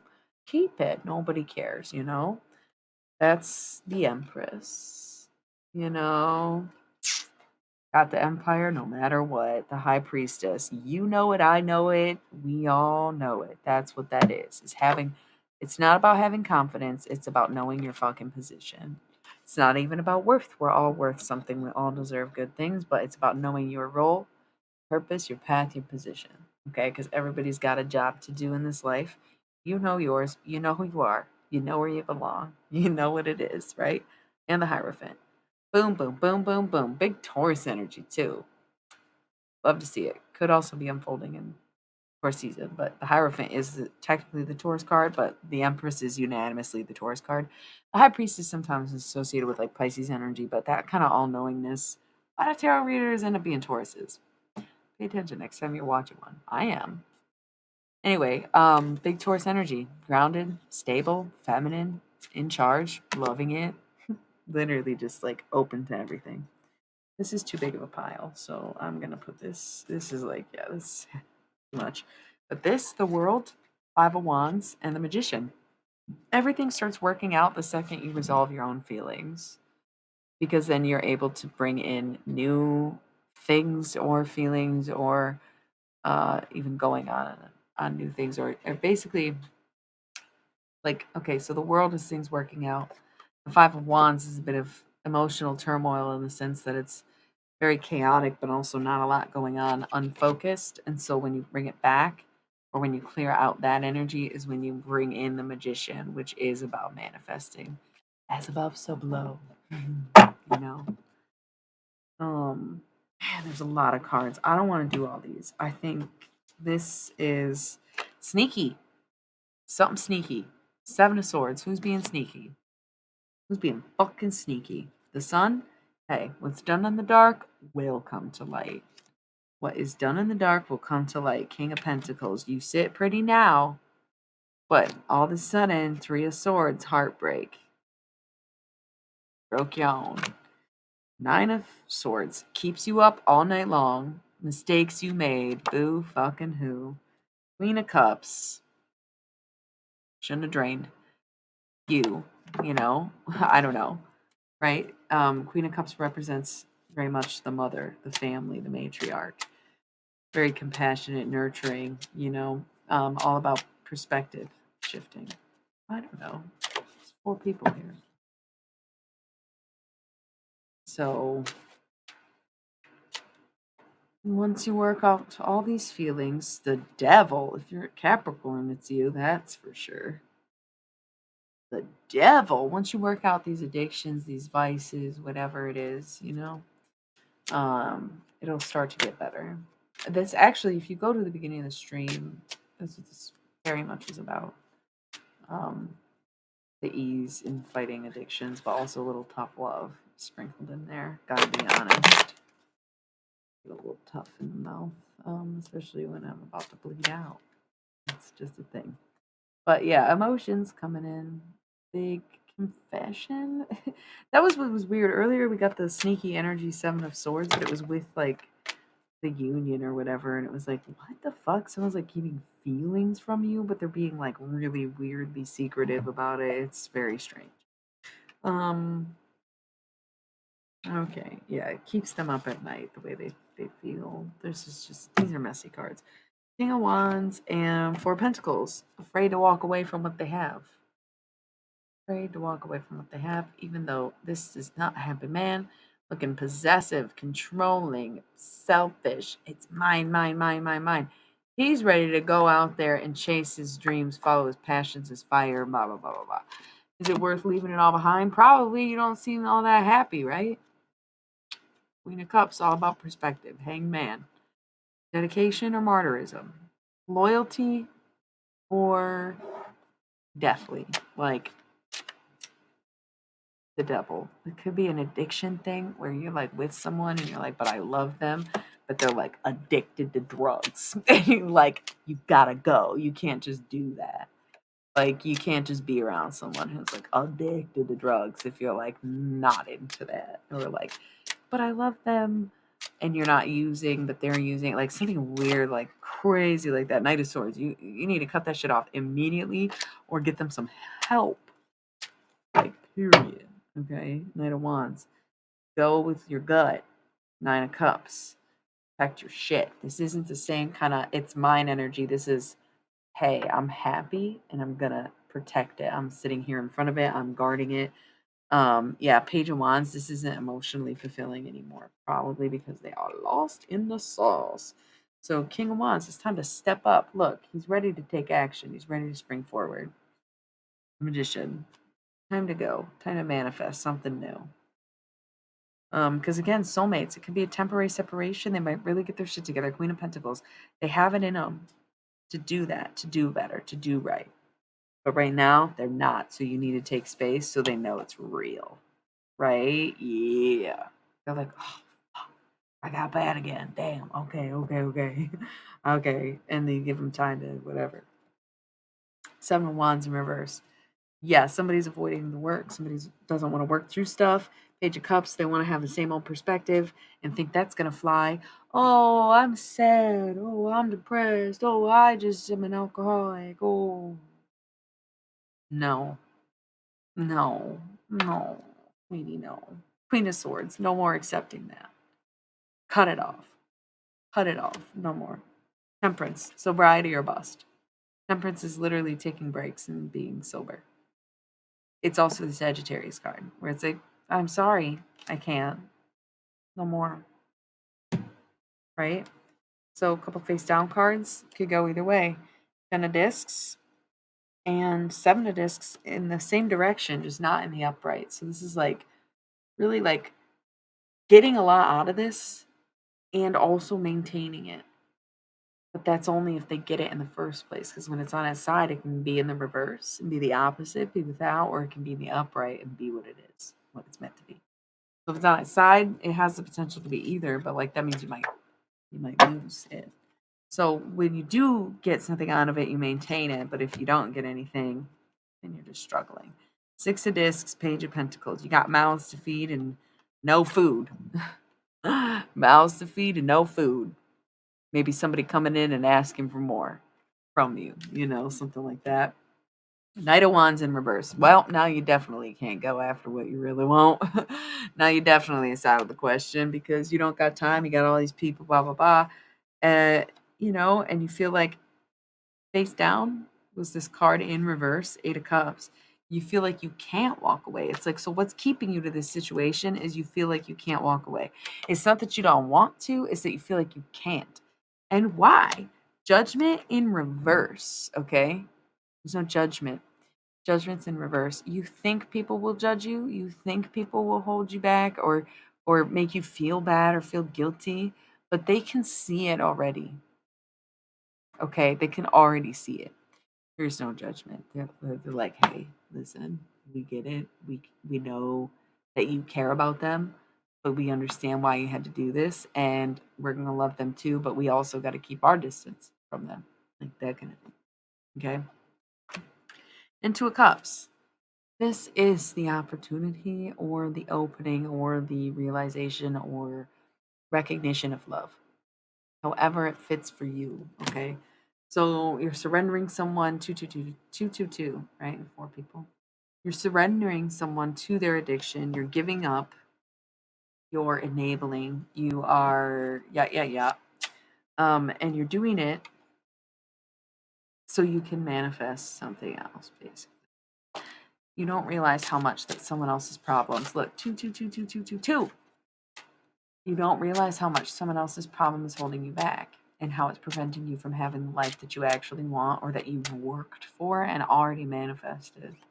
And even if it's you got your addictions under control, it's like someone else is now dealing with it.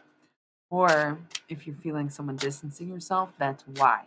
It's because of it. Okay? The world. It all works out, but how? Because right now it probably feels really confusing and hard, and you're like devastated, but also over it. So it's like really like fuck, dude. But you kind of do have to do what's best for you. And once again, no one's gonna blame or judge you. Actually, as much as you think there might be backlash or something, the world is on your side. Oddly enough, right? Knight of Wands. You just got to be honest and let the emotions come through. And like, it's not about being a knight in shining armor, but it is about being honest with yourself and seeing what makes you happy and where you're happy, or like how to be happy and how you can protect your own happiness regardless of what's going on around you. Magician. You still deserve to have the life you want, though. Just because you can maintain, like, without or with circumstances doesn't mean you should have to. So, Knight of Wands. Follow your dreams. Chase your passions. Let your soul be on fire for a bit. It's Aries season. Two of Cups. The love is there, whether it's with the person or with another person. Like, it could be the person that you're with has this drinking problem, or it's your ex or something. Like, both of these things could be true. I don't know.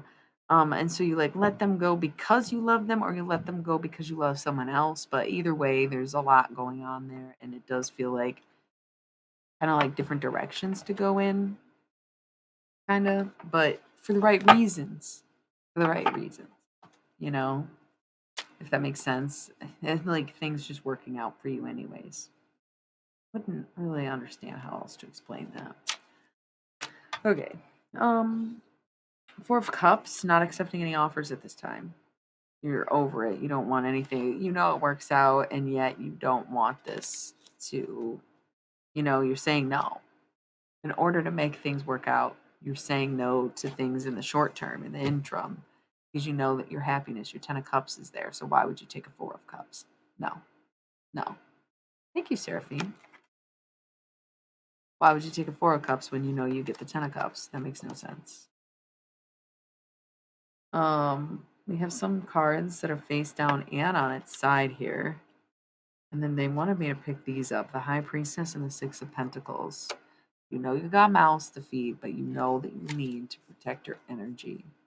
Like, sure, you got to go to work and pay bills, but if your job is really bad and you think that there's this and that going on, there is. Like, you should probably get a new job. I don't know if that's for you, if that makes sense, or if you were curious about that, then the answer is yeah. Don't take that promotion. Don't take that raise. They're trying to lock you into something that's really not either going to last or really isn't as sustainable as they're selling it. And they're going to stab you in the back. And it's going to be for some money.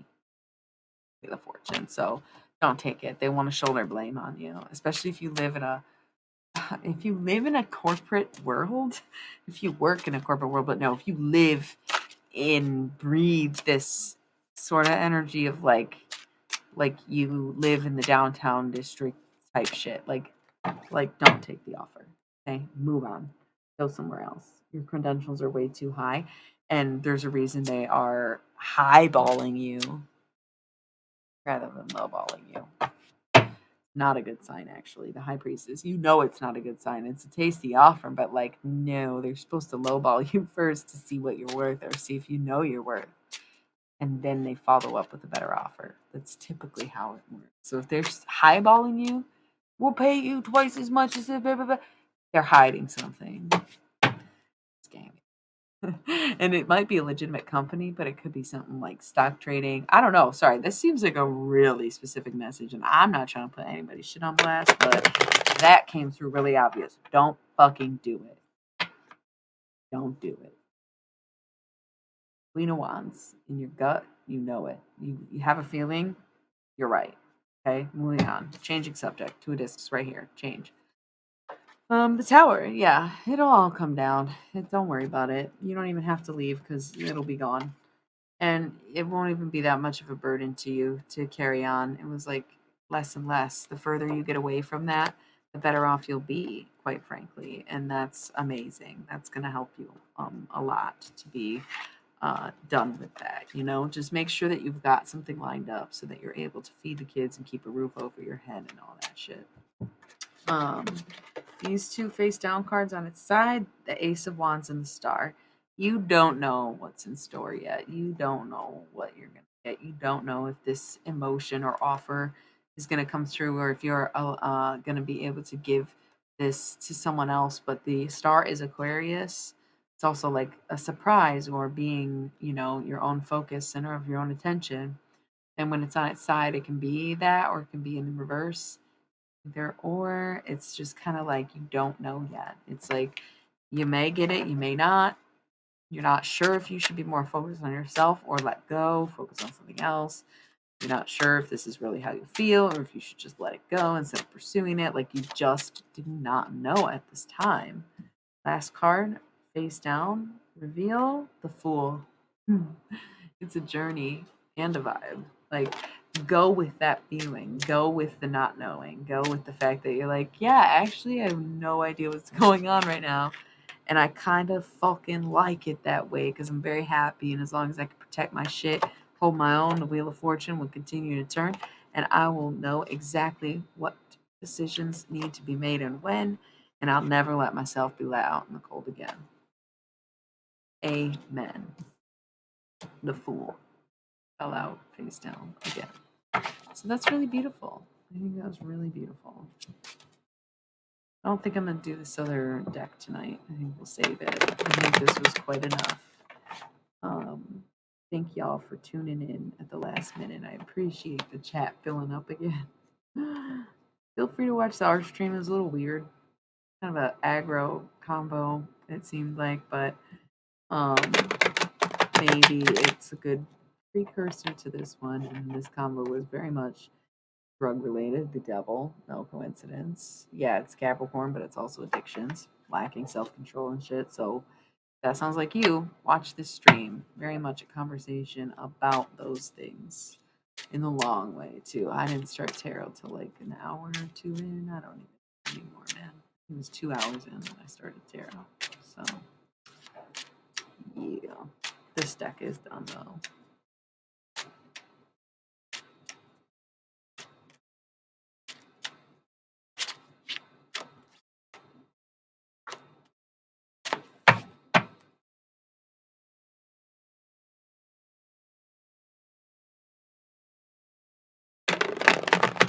The Devil and Death seem to be the only 2 zodiac cards. I guess the Star came up this reading in Leo too, but I feel like the Devil and Death are really standing out.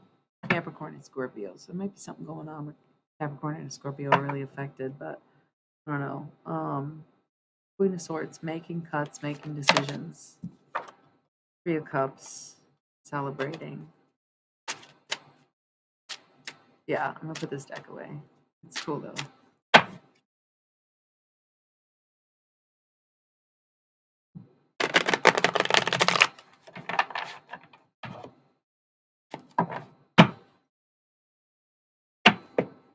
Nice. Um, don't accept anything less than what you deserve. 4 cups is a big I don't think so, Mr. Okay, doesn't have to be Mr. But again, watch out for jobs and shit that's trying to suck you in with big old offers that they can't hold up. Which is kind of a side note for a romantic act like that. They have the career notes in there.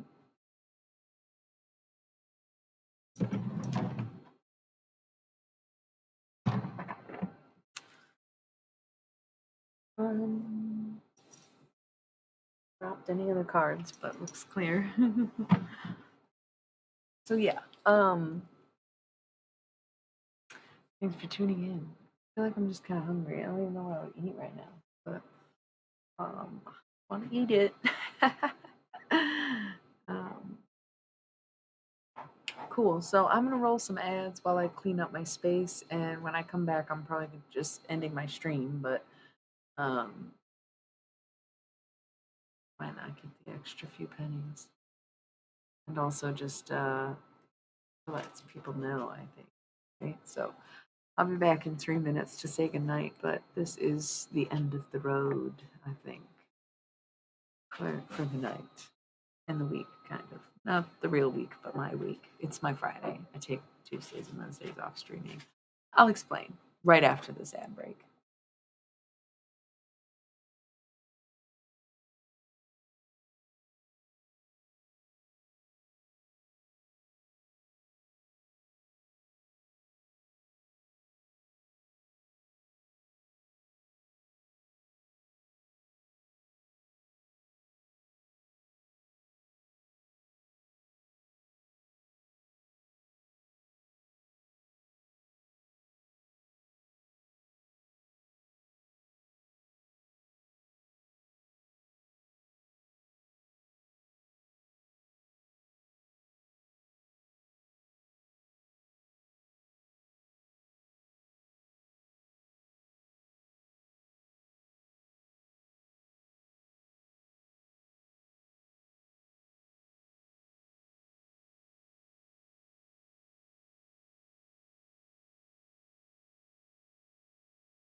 All right, and as promised, I'm back to say goodnight. I'm done for the evening.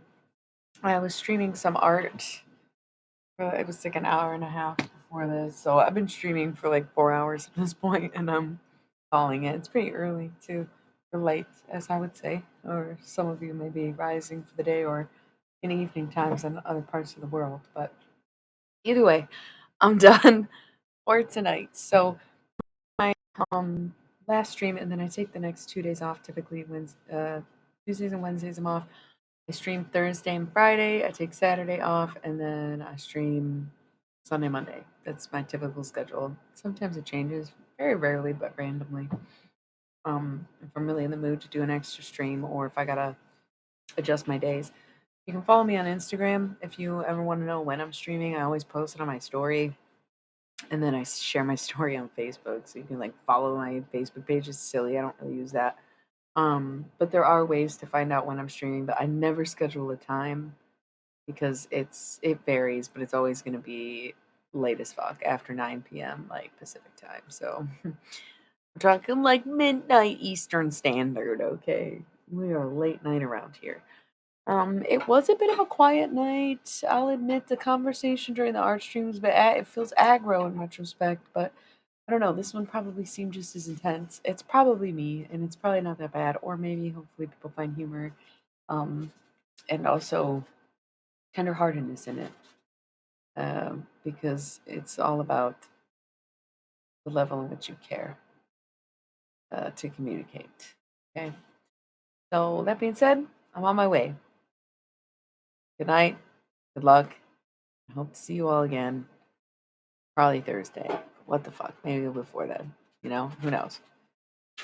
Take care of yourselves. And remember, I love you so much. And I thank you for allowing me to be able to do this and all that jazz. Ta for now. See you again. Hopefully, yes. What do you mean, hello? I'm leaving. Who even is that?